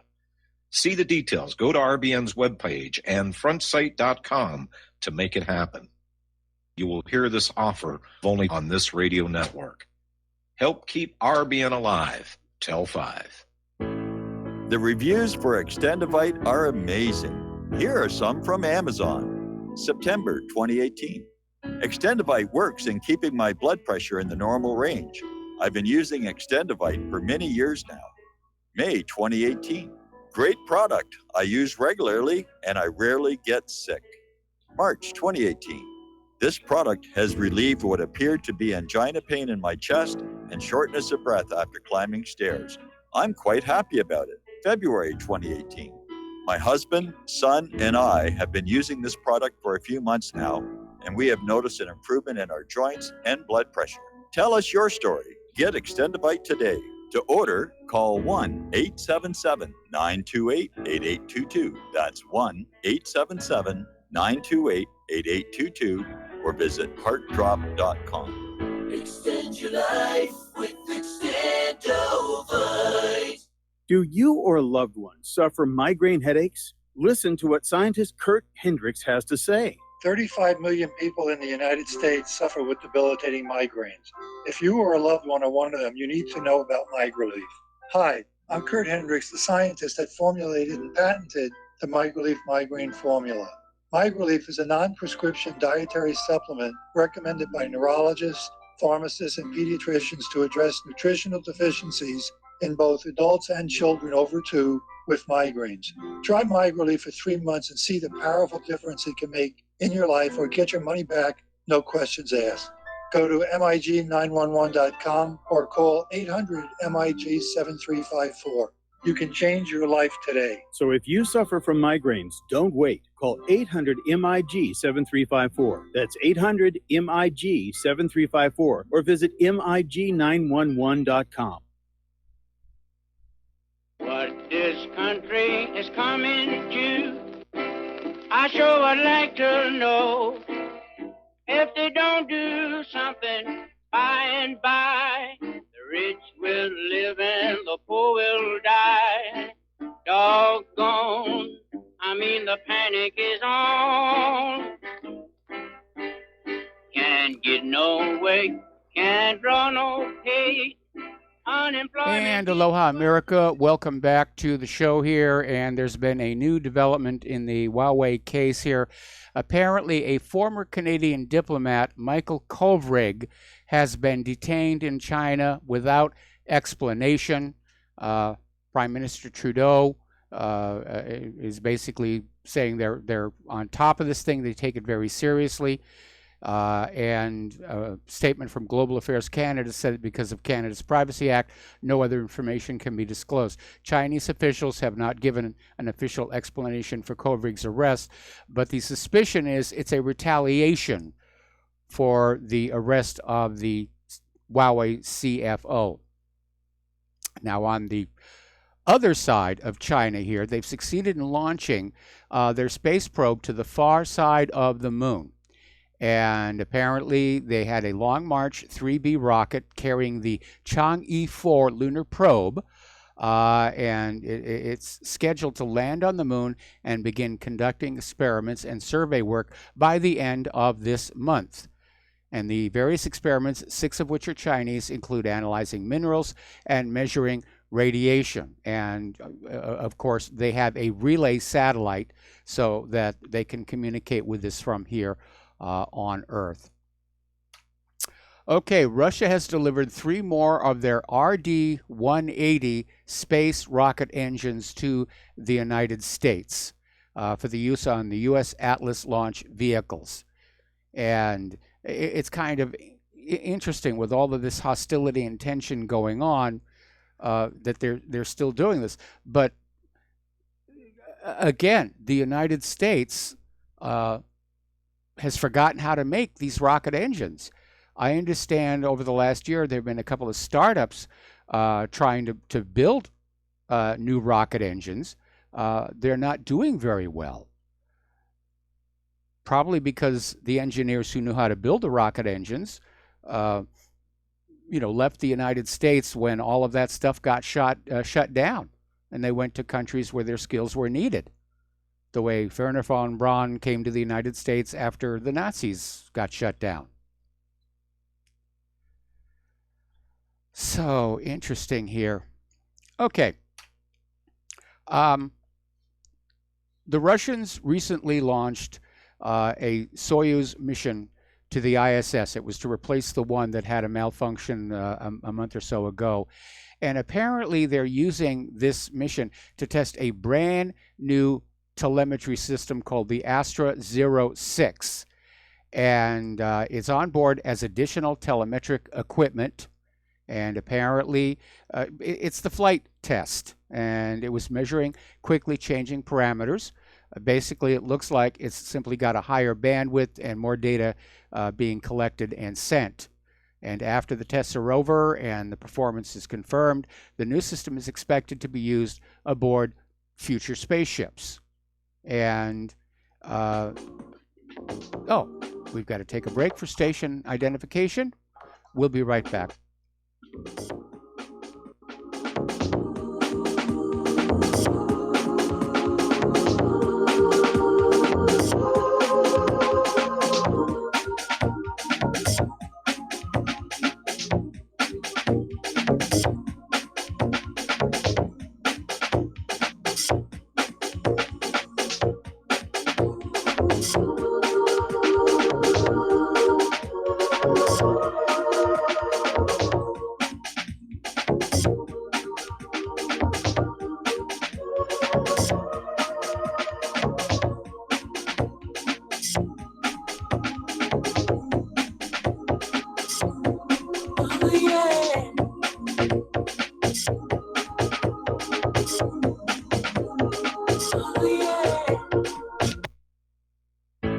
Many people write us about their experience with Extendivite. Allow me to read you some from Amazon.com. This product is superb. I have been taking it for about a year now, and I can feel my cardiovascular system run like a Swiss watch. I definitely recommend this product for anyone that has high cholesterol, high blood pressure, and heart palpitations, A+. It's potent, but it works. I have been waking up for the past 3 years with numb hands, and a week into using Extendivite, my numb hands seem to have cleared up. My circulation was off, and now it's back on track. So I'm happy. I feel so energized, and I have my husband on it now. My mother-in-law has cholesterol problems, so I bought her a bottle as well. Thank you so much. Love the product. Tell us your story. Get Extendivite today. Call 1-877-928-8822 or visit heartdrop.com. Extend your life with Extendovite. You're listening to the Republic Broadcasting Network, because you can handle the truth.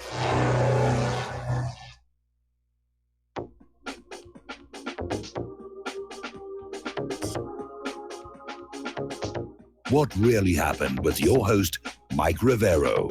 The history the government hopes you never learn. Here is your host, Michael Rivero. And aloha, America. Welcome back to our show, hour number 3. The phone lines are open, 800-313-9443. Why don't you give us a call? We're talking about Russia's exploits in space, and apparently the Russians who are back on the ISS, they have begun or they did a spacewalk to go on out and look at the Soyuz MS-9 spacecraft. This is the one where they found there was a hole on the external surface of the habitation module that was leaking atmosphere out into space. And there was a lot of talk about where it came from, what had happened. It looked like there were scores around the hole, like it might have been drilled. They're not really sure. So they had this 6-hour, 31-minute spacewalk where they went to the exterior of the spacecraft, peeled back the thermal insulation and the meteorite shield to try and take a look and figure out what's going on. And they basically did an inspection. They took photos. They're scraping off samples from the whole surface, and they'll send them aboard the same Soyuz MS-9 spacecraft back to Earth on December 20th. It'll be sent back, obviously, under ground control, and they're going to try and figure out what's going on. The MS-09 spacecraft was sort of permanently moored there at the ISS as a lifeboat, and no doubt Russia will send up another one as well. So apparently the cosmonauts had to dismantle the equipment of the Endurance experiment, which was carried out to study the influence of spaceflight's conditions on certain materials.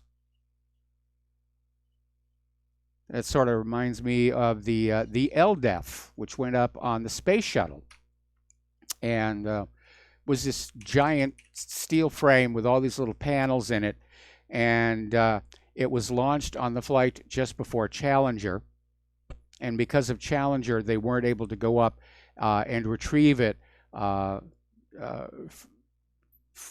in a timely manner, as it were. It was left up there much, much longer than they planned. By the time they got it down, a lot of those panels were completely empty. The space environment had just destroyed whatever material was in there.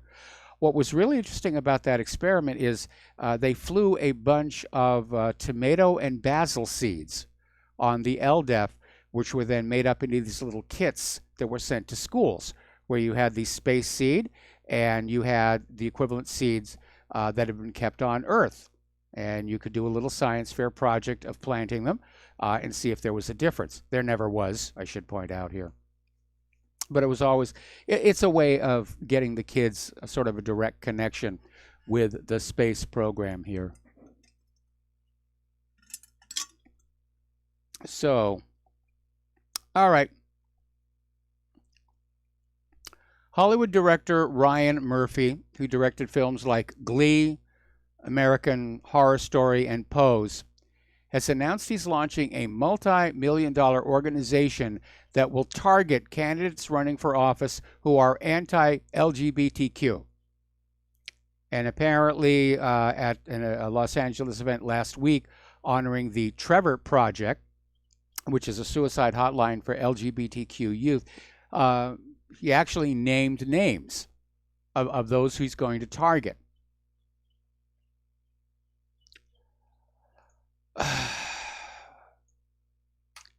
And I think they've crossed a line here, and they've made a strategic mistake. It's one thing to push for acceptance, and they got that. You know, we're accepting that there are alternative lifestyles out there. Now they're trying to push past, they're out of the closet. They want us straights to go in. And I think that's why they're engaging in this kind of political activism. Way too much PC in this world here. Okay, as you know, we've got this monster winter storm Diego. It's dumping snow and ice all across the southeast. It just made a huge mess. Carolinas, parts of Georgia, power outages all over. And it is a very hard, very early start to the winter. Turns out the Old Farmer's Almanac was right, and all the global warming proponents, once again, were wrong. Remember back in March 20th, 2000, headline news, snowfalls are now a thing of the past. And we have had several record-setting winters since then, and every winter seems to get worse and worse and worse as we slide into the grand solar minimum. And those physicists and astronomers who are not on the payroll of the global warming scam are coming on out and saying, this is going to get really bad. We're talking about serious cold in the northern, southern latitudes that is going to cause famine. They won't be able to grow bumper crops. It's going to get really a bit of a mess here. All right, we're going to do a shout out now to our on-air affiliates who are just now rejoining our network. So there is that storm there, and we're just now getting into winter, and it's time to get those snow tires out and get them on the car. Apparently, so far this month, it is the coldest December on record in China. On record.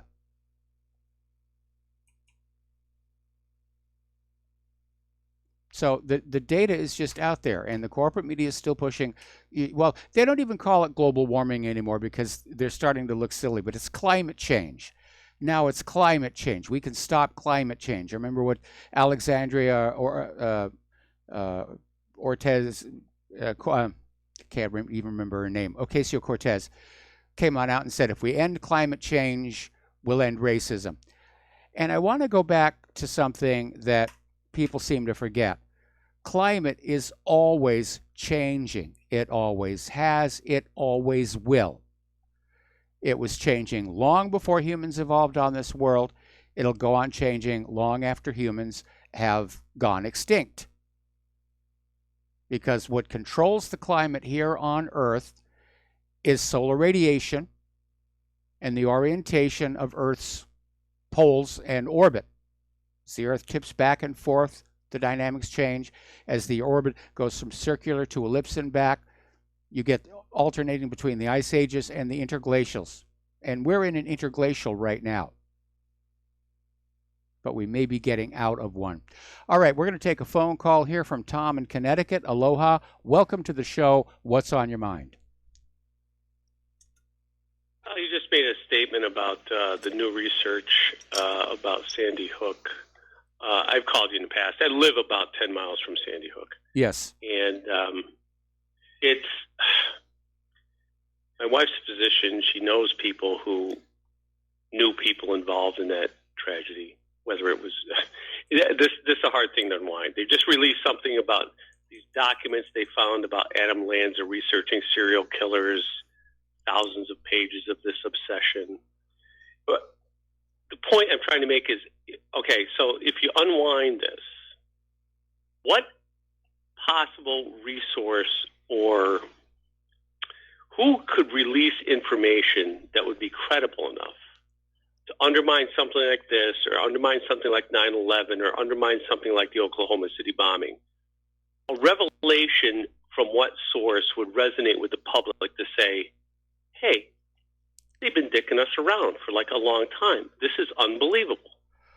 Well, there is no authoritative source that such information would come from. Great term. Authoritative source that someone would believe. Yes. Okay, because the government and the corporate media declare themselves the authoritative source. So it has to basically be an individual exploration where people begin to doubt the official story. They see what's out there, and they go and they do their research. And as far as Sandy Hook is concerned, just search for Wolfgang Halbig. I mean, they're trying to silence him through lawfare. Oh no, I've read his information, and Jim Fetzer. You know, there are tremendous inconsistencies in the whole thing. Yes. But once again, being so close to this, and having people who supposedly know people that were killed or were involved with this, supposed tragedy, it's hard for me to unwind this being so close to it locally. You know what I'm saying? So well, yeah, I hear what you're saying. You can't even broach the topic in this area, because it's so emotionally charged. Well, there's two different things going on here. Okay, if it was real, it was traumatic, although it should be fading by now. If in fact it was a monstrous hoax, then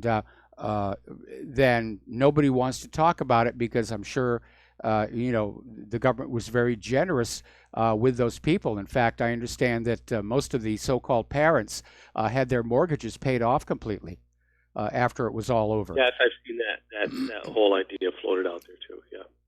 Yeah. But once again, it goes down the line of everything that has been perpetuated from all the way back in the Kennedy assassination. How far back you want to go? That although people seem to start to think, a majority by whatever researchers say, that the American public has significant questions about the Kennedy assassination, but then there were baby boomers like us, that are kind of fading off, and maybe the light's starting to shine and say like, wow, maybe that doesn't really make any sense, let alone 9/11.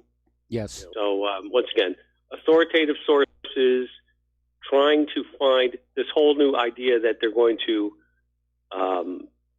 have some grand jury investigation about 9/11 that's been approved. Yeah, that is a major breakthrough. That there's actually going to be a grand jury impaneled to look at evidence of controlled demolition in the World Trade Towers, and the U.S. Attorney went along with it. It is the letter of the law that lawyers can come on in and request a grand jury. What the U.S. government is going to do to try and shut this down, I don't know, but it's guaranteed they'll do something. They will definitely do something. They don't dare allow any one of these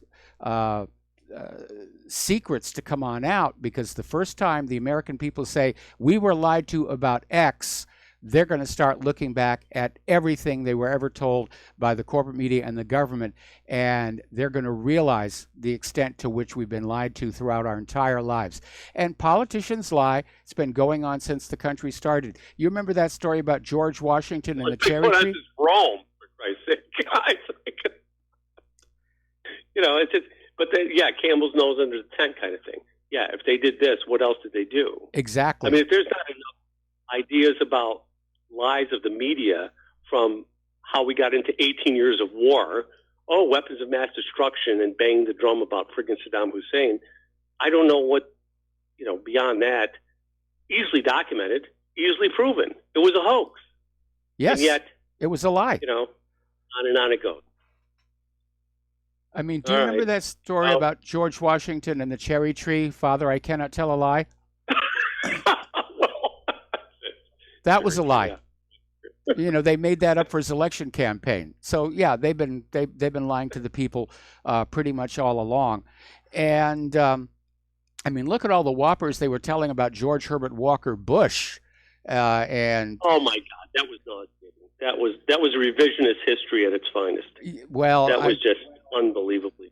I wouldn't say at its finest. I think at its actually, I went the other way at absolute worst. Definitely polishing the poo there. Oh my God! I bring this up to people, and I say, do you remember any of this stuff? You're my age. Do you remember any like Iran Contra stuff or? Oh yeah. His statement, his documented statement to Sarah McClendon. If the American public found out what we actually did, they'd drag us down the street and lynch us. Yep. So oh really? He said that? Really? I mean, this is how, I guess, cocooned inability to process the ideas that we have been lied to this long, inability to accept that possibility is just, I think that's kind of the way the American public goes. Well, fewer and fewer of them. We're seeing all of these studies and polls where the American public have become very distrustful of the government and of the corporate media. And they are starting to ask questions. And that's why the government is getting so nervous. And that's why they're trying to get social media to shut down all these discussions. A lot of the websites for the corporate media have shut down their comment boards because of the negative comments coming on in, basically saying this story makes no sense. I mean, Alex Jones fan or not, what is happening to him, what is happening to then down the line of DICE and Natural News, all these people that are being marginalized, cut out of these social medias, cut out of search engines, all the way down the line. And nobody, I don't know why nobody, like, what is free speech all about anymore? It doesn't make any difference. And the aspect of, like, the most liberal, it used to be, well, what did that term used to mean? Tell me what you think. This is an open forum of ideas. You mean they're the most repressive?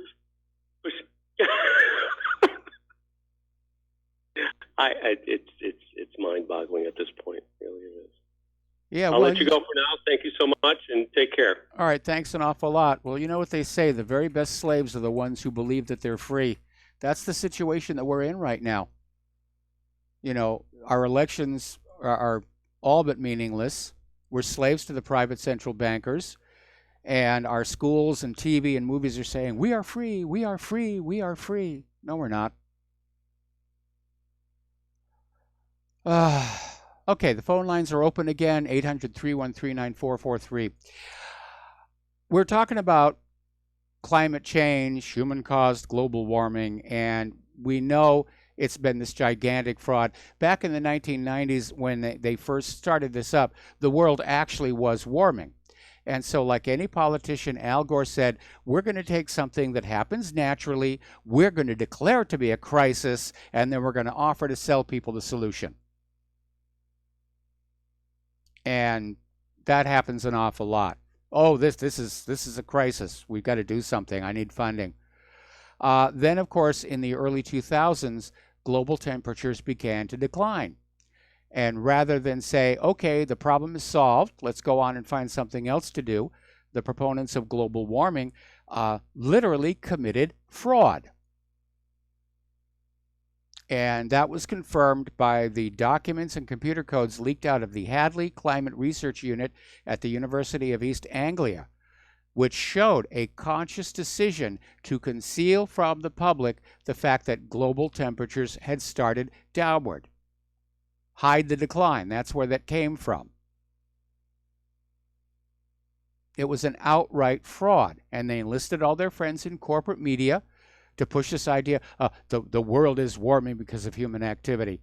And then about 5 years ago, when it was very obvious the world was not warming, they switched it to climate change. Oh, the climate is changing, and it's all the fault of you human beings. You icky-poo human beings, and you will atone by paying carbon taxes and by allowing a global environmental authority to tell you how to live your life. The global warming was one part of the plan for the New World Order to bring it about, along with a global pandemic, that one fizzled in 2009, and a global financial crisis, which looks like that one is definitely going to happen. But I don't think that's going to work for the globalists because most people are smart enough to realize that economic globalism and private central banking is what created the economic crash, and having more globalization and private central banks is not going to be the solution. Anyway, apparently it's expected that Justin Trudeau will likely lose election next year because of Canada's new carbon taxes.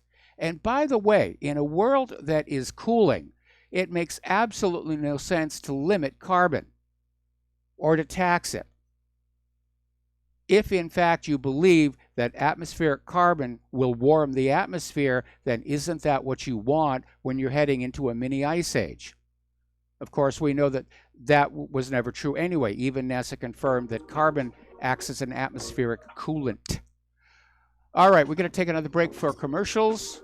Do call in and join us on the air. We'll be right back.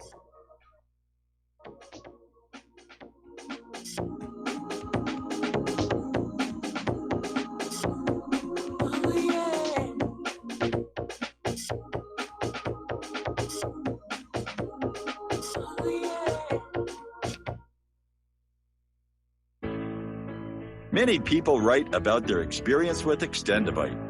Allow me to read you a few from Amazon.com. My wife and I both use Extendivite and are very pleased with the results. It has helped to stabilize our blood pressure and to make both of us feel healthier. Good product and good buy. So far, so good. I've been taking Extendivite 3 times a day, only a short while now, but already I've noticed the circulation in my hands and feet improving. They tingle. I like the idea of taking something herbal rather than pills. I take Extendivite 3 times a day, every day. I think this supplement has helped with my increased fitness regime and to lower my blood pressure. Tell us your story. Get Extendivite today. Call 1-877-928-8822 or visit heartdrop.com. Extend your life with Extendivite. Attention RBN listeners. Dr. Ignatius Piazza, founder of Frontsight Firearms Training, and Fate have come together to allow RBN to run another fundraiser till the end of the year. We didn't really expect this opportunity, but thankfully it's here and running as you hear this. We've set a goal of 500 donations by the end of the year, which averages around 6 per day, 7 days a week. When you realize all the folks listening to RBN all hours of the day and night, we think our goal is realistic and extremely critical to keep RBN on the air. If everybody listening will seriously assess their ability with firearms and then take advantage of this opportunity, we feel our goal is very conservative. Please take the time to look over Frontsight's website to get an idea of an amazing facility and the world-class training that's going on there. If this interests you, you likely will have like-minded friends that would like to know. Tell them. If for some reason some listeners are not personally interested, consider sons and daughters, close friends, nieces or nephews, top valued employees, inform club members, share the opportunity with police and fire departments. It's not too early to plan Christmas presents for special people. This fundraiser has come at an extremely critical time for RBN because the dire need for equipment upgrades. We're running on the spare tire currently with no money to fix a flat, and the fuel gauge is bouncing on E. This is one of the most valuable ways you can help RBN financially because you get Commander lifetime membership value that is 50 times your donation and can be passed on forever. How many times during life do you get to leave a legacy? See more details and contact info on our webpage, republicbroadcasting.org, and thank you. On the 5th day of global warming, Al Gore gave to me 5 dropping bars. $4 gas, 3 felt automakers, 2 melting ice caps, and a fear-mongering documentary. And aloha, America. Welcome back to our show here. And boy, was that a timely little bump, considering we've been talking about human-caused global warming. Apparently, Donald Trump has, or the Trump administration, has agreed to a one-time aid package for American farmers harmed by the China tariffs. which is like saying instead of dying quickly, we're going to let you die slowly, and that's a kindness. Anyway, getting on back to global warming here. Over in the Los Angeles City Council, yes, it's California, and we know they're all crazy out there. They're looking at a proposal that would mandate that public venues sell vegan food in order to fight climate change. So if you're going to like a sports venue or a concert venue or something, forget about, hot dogs, hamburgers, and chili fries and everything. It's going to be plates full of lettuce.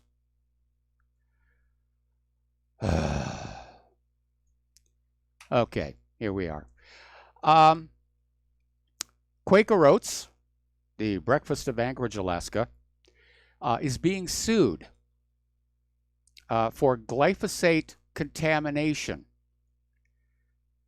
And so Quaker Oats and their parent company, PepsiCo, they're being sued for not disclosing that 17 of their food products are contaminated with troubling levels of glyphosate. Now, the company likes to say its products are healthy, but who's going to believe that now? Morgan Strickler of California filed suit at the end of October 2018 on behalf of himself as well as others who reside in the area, and it was filed in the U.S. District Court for the Central District of California and cites unfair competition laws and the Consumer Legal Remedies Act. And this is getting to be a problem. I think it was about a month and a half ago, we had a story where children's breakfast cereals were found to be contaminated with glyphosate. These companies that are harvesting these products and processing them are not taking the time and trouble to make sure the glyphosate is completely cleaned off. Although, as far as we know, glyphosate actually seeps into the food. And glyphosate is a probable human carcinogen. And so we're living in a country where, because of corporate greed, we are being sold food that has the potential to make us very, very ill and to kill us, to make us very sick. And of course, the medical industrial complex is happy as all get out, because their business model requires us all to be chronically ill. That's where they make their money. If we were all of a sudden, all of us healthy, they'd go out of business. In fact, we just posted a flashback to that article where Goldman Sachs came on out and said, actually curing patients is not a good business model.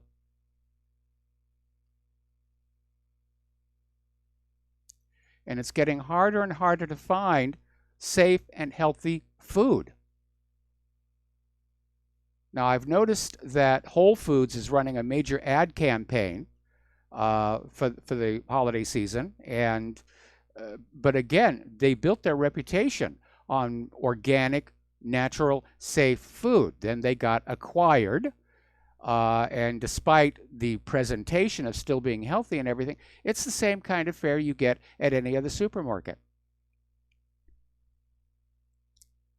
Now, Trump was talking about the health crisis being brought about by the open borders, and he's right about that one. But there's also another major health crisis being brought about by corporate malfeasance, and nobody wants to talk about it because it makes money. And if it makes money, that's a good thing. Who would want not to be making money?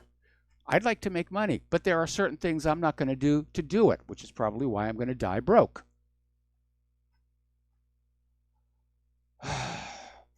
Now, fortunately, we have a down-to-earth nearby, and so far they're remaining pretty much pure.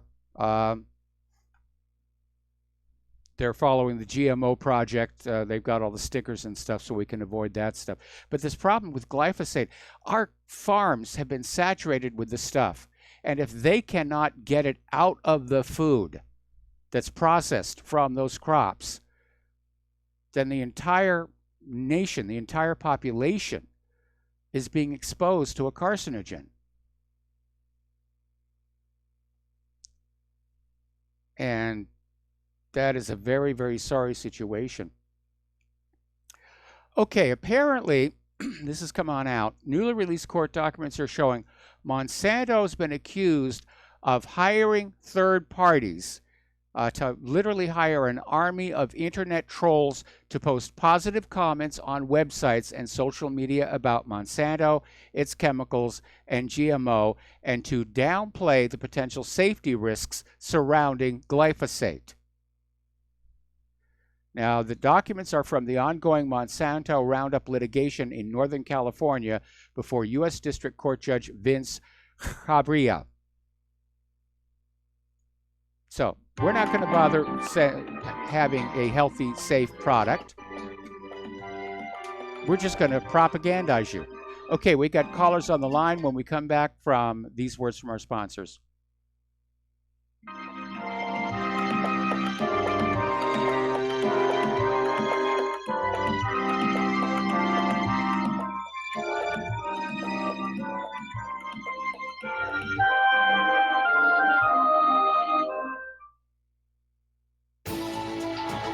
You are tuned in to the Republic Broadcasting Network. Visit our website by going to republicbroadcasting.org.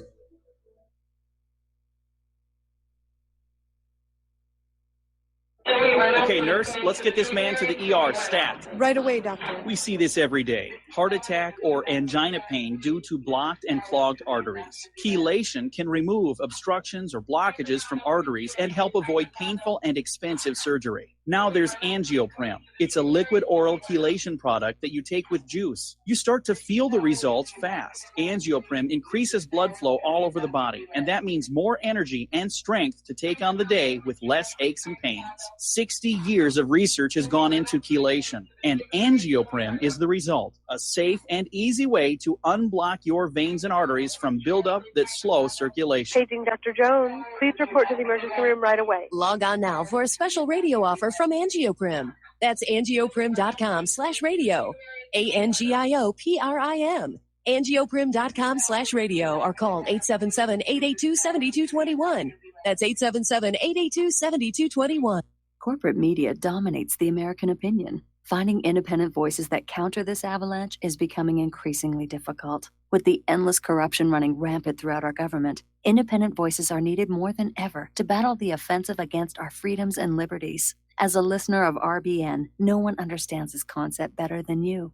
Now it's up to you to do your part. The time has come for you to take action and begin broadcasting the truth to hundreds or thousands of people every month. Sound impossible? Quite the contrary. With pointed slogans from LibertyStickers.com, you can reach countless sleeping Americans unaware that they live in a real-life wonderland. LibertyStickers.com has a huge inventory of political bumper stickers and messages that reflect the truth about our government, our politicians, and the future of America. With so many in stock, there's one perfect for you. Visit us today at LibertyStickers.com. Again, that's LibertyStickers.com.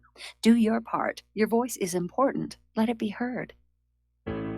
Extendivite, made from garlic, cayenne, bilberry, hawthorn, ginkgo biloba, valerian, and milk thistle, feeds our body with the nutrients we need to keep healthy. Just listen to what Arthur had to say. I was just calling to tell you what a great product you have. I had used this about, 10 years ago after I had congestive heart failure. And it fixed me up and got me going for the last 10 years. Lately, I've been having heart trouble again, so I placed another order because this was the only thing that ever worked. I just wanted to let you know that you have a great product. Thank you very much. Tell us your story. Get Extendivite today. Call 1-877-928-8822 or visit heartdrop.com. Extend your life with Extendivite. If you got the money, honey, we got the bombs. We'll plant them anywhere you like and blow up anyone. Whip this world into a frenzy, killing babies, dads, and moms. If you got the money, honey, we got the bombs. If you got the money, well, we won't say we did. The towers. And aloha, America. Welcome back to our show, and we're going to take some phone calls, starting with Rob in Illinois. Aloha, Rob. Welcome to the show. What's on your mind? Hey, Mike. I was prompted to call by the the Quaker Road story and the cereals and the glyphosates. They don't just spray the glyphosates as the pesticide over the crops.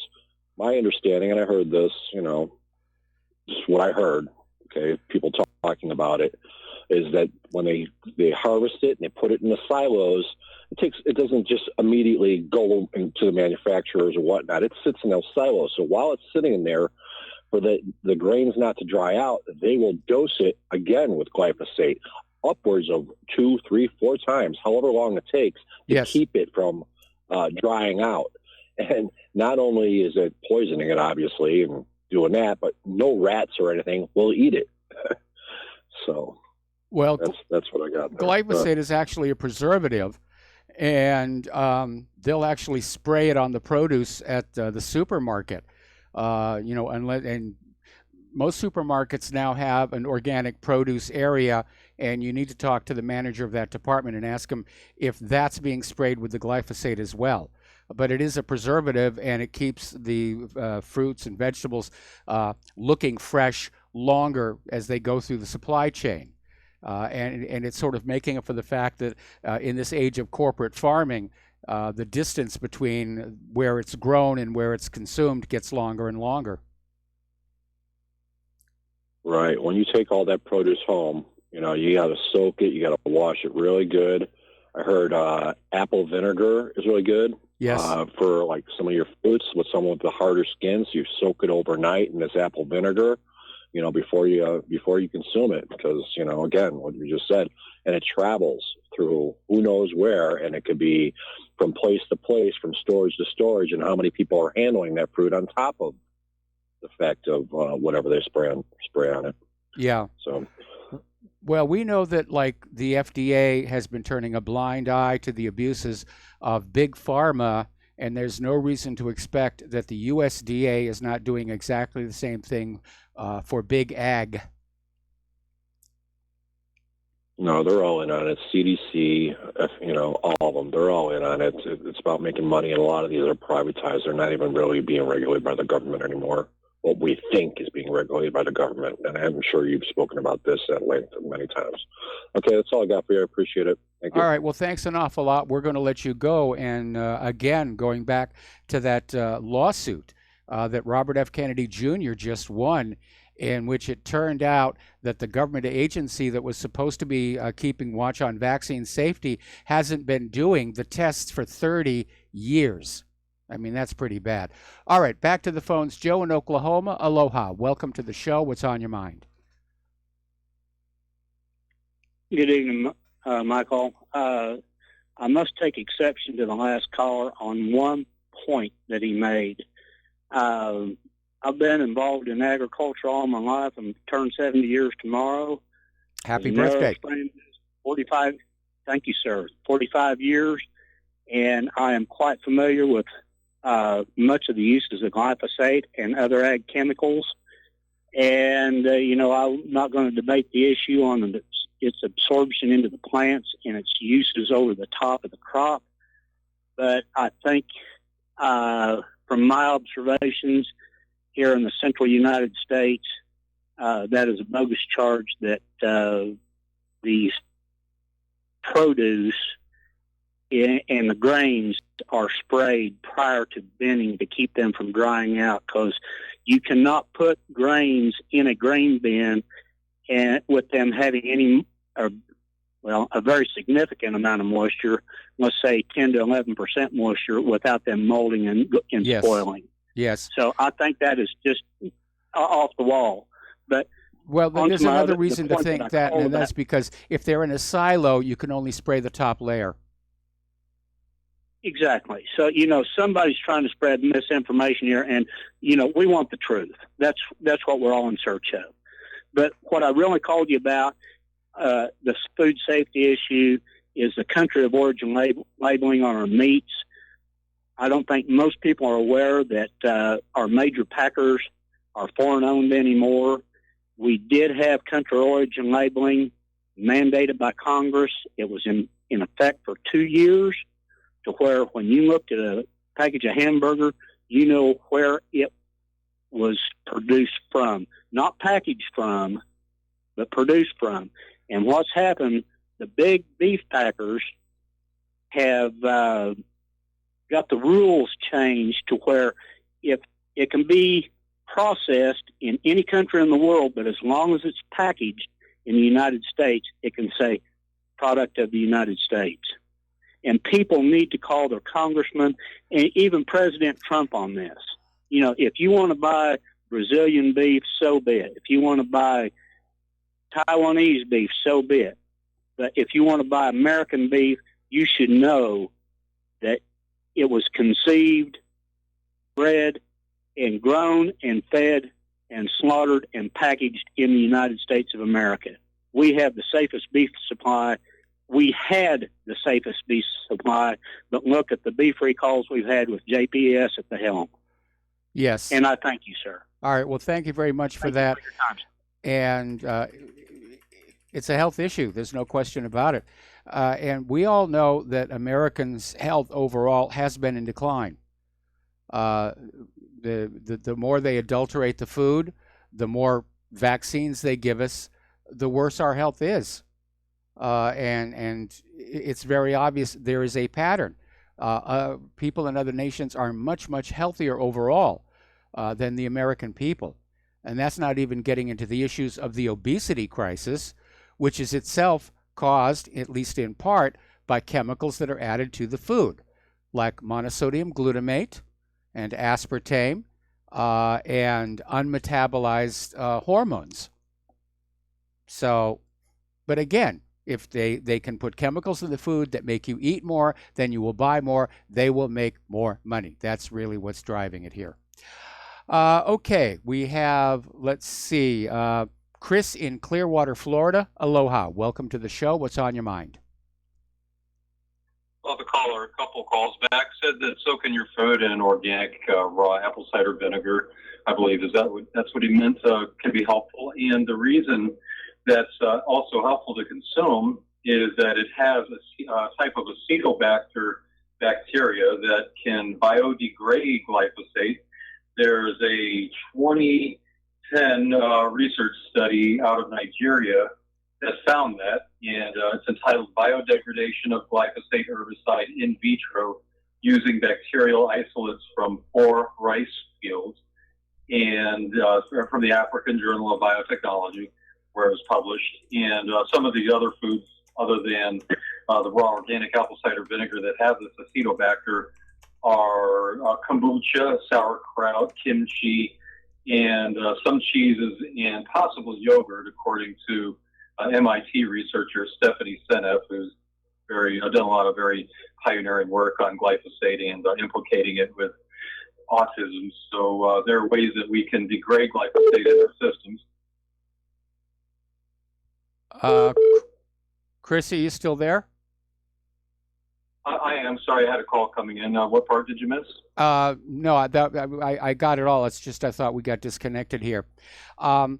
Anything that is going to cause glyphosate to degrade quickly ought to be something that every kitchen needs to have, and probably identifying some of those along with the apple cider vinegar, which we use, by the way, would be a good thing. But what a strange thing to literally view your kitchen as your last line of defense against food products that are not good for you.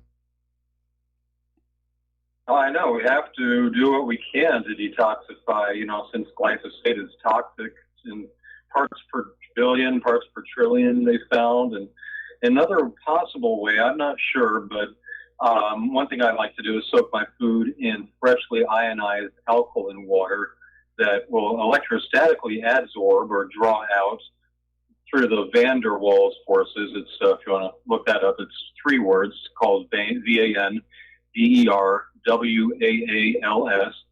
So it's kind of like electromagnetically, but electrostatically soaking water or soaking food in freshly ionized alkaline water will draw out the positively charged toxins and pathogens from deep within. Okay. Even when you soak yourself, or spray it on your body, or soak your feet, or soak your whole body if you're able to do so. I'm not sure if glyphosate is positively charged, but if it is, that would probably be another good way to detoxify. And since the more alkaline the ionized water, the lower the surface tension, meaning the better it is as a surfactant, kind of like soap. And since a lot of most pesticides are petroleum based, to prevent them from rinsing off in the rain, that's another good quality of the more alkaline. More alkaline the ionized water is, the lower the surface tension, and the greater the adsorptive or the antioxidant quality. It's just to simplify things. The faster it is, you can soak things in a matter of minutes. The more alkaline, say 11.5 pH alkaline ionized water, will take about 10 minutes to soak and fully adsorb the positively charged toxins and pathogens, whereas, say, 9.5 pH might take an hour. So that's something else that I found also useful. Okay, well, that's really good information, and it definitely bears looking into finding ways to counter the glyphosate, because it's obviously not going away. Monsanto's making huge amounts of money with it. It's their cash cow along with the Roundup Ready seeds. So we're stuck with it. We are stuck with it. We're going to have to just adapt to that. Well, if anybody has been injured, they can contact. I know there's a law firm, I believe in San Francisco. They're out of California, the Schmidt National Law Group. You can contact, and they'll help sue Monsanto and Albert. That's SCHMIDT. National Law Group. NationalInjuryAdvocates.com is their website. Well, okay, that's good to know. I know that Monsanto's being hit with thousands of lawsuits right now. They're still trying to knock down that settlement for that groundskeeper. They got most of it thrown out, but that's not enough for them. They're still trying to whittle that back on down. But there are a lot of people getting ready to file these lawsuits, and they have this legal precedent where the court found that glyphosate was the cause of this person's injury. So I'm sure Monsanto's lawyers are celebrating that they're going to get raises and bonuses and larger offices. Anyway, Chris, thanks an awful lot for the phone call. We're going to let you go and switch over to Art off the grid. Aloha, Art. Welcome to the show. What's on your mind? Hey, Mike. I wanted to talk about Cortez, but real quick on the whole glyphosate thing. Yes. I am a farm boy. I grew up on a farm. I've lived on a farm most all of my life, and I know a little something about growing a crop. I live smack dab in the middle of dozens and dozens and dozens of farmers who grow corn commercially for commercial purposes. Okay. None of them, again, I say none of them spray anything on anything when it's being stored in the silos or anything like that. Once it is out of the field, it does not get sprayed. That's so anybody saying it does, either one, doesn't know what he's talking about, or two, is intentionally telling lies. Now, with that being said, I'm glad to hear about that apple cider vinegar thing, because I did not know about that. I'm gonna definitely keep that in mind. Now, and as far as this whole concept that rats won't eat this, that's a myth too, because if rats wouldn't eat it, I'm going to give you an idea just how small a town I live in.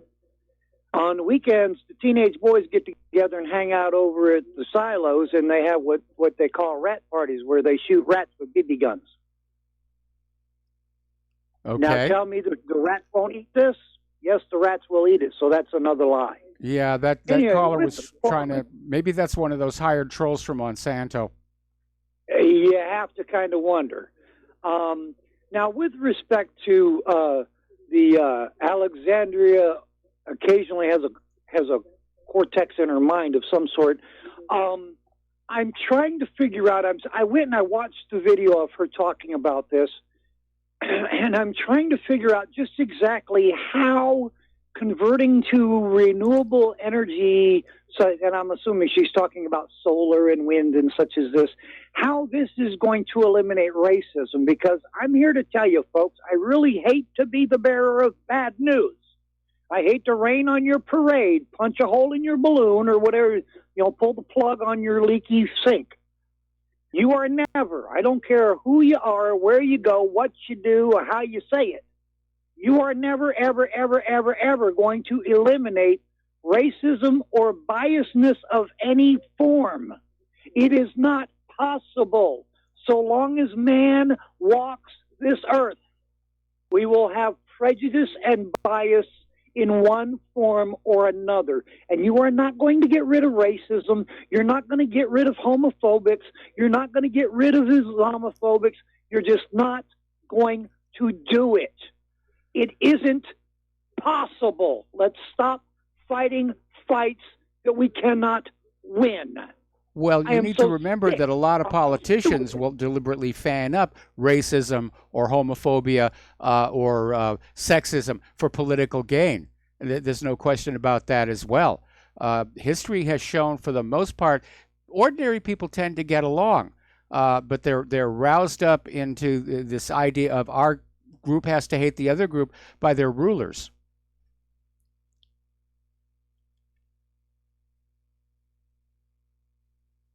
Yeah.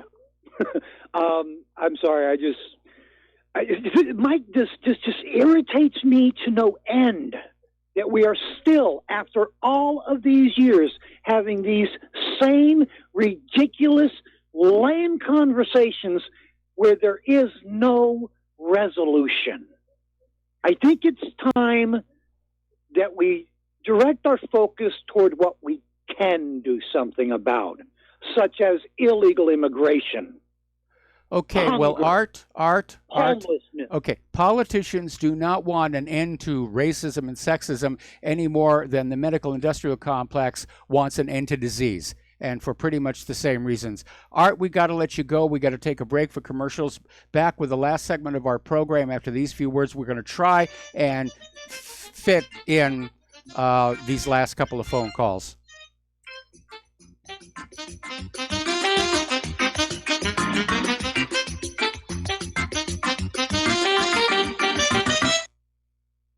Homeowners, if your lender has gone out of business or sold your transaction to another lender or servicer, you may be the victim of a wrongful foreclosure, resulting in the loss of your home. If you've already lost your home, are in foreclosure, or even in good standing, you can challenge the mortgage transaction's illegal issue, and your property can be restored to you, and your foreclosure can be stopped or reversed, and the mortgage transaction declared unenforceable. State laws, U.S. title codes, the Uniform Commercial Codes, and U.S. Supreme Court rulings have upheld that defective mortgage documentations can reverse or stop foreclosures and enforce property title claims in favor of the homeowner. We are having successes in stopping the process of foreclosure, the enforcement of the foreclosure judgments, the sale of property, and evictions after the sale. We are not attorneys, and we don't give legal advice. We are a professional team of legal researchers, providing forensic mortgage audits and expert witnesses. We have the knowledge to produce the evidence and enforce laws regarding your legal issues. We've been in business for 12 years without a complaint. Consultations are free, and we provide a free title search to confirm if your mortgage has legal defects. Please call 855-253-3748. 855, 2, keep it today.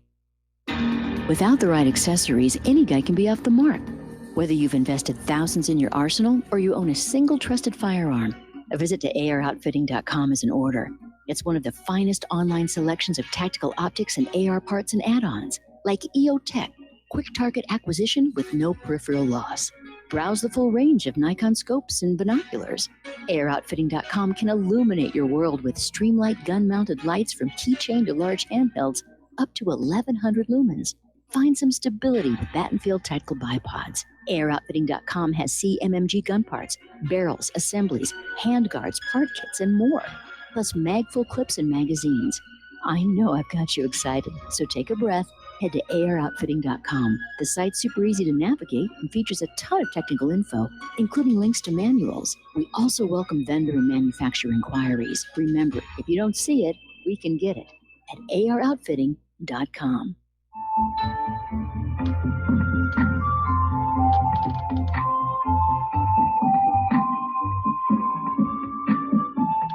Do you know there is an ongoing war right here in America? Are you aware that U.S. citizens have been classified as enemies of the state since 1933? Have you recognized that our entire government is really a vast network of interlocking corporations engaged in commerce? Look up Title 28, Section 3002. Tune in to In Defense of Humanity on Saturday nights at 7 p.m. Central Time. Find out what's really going on and learn how to protect yourself and your family as flesh and blood men and women living in a corporate reality.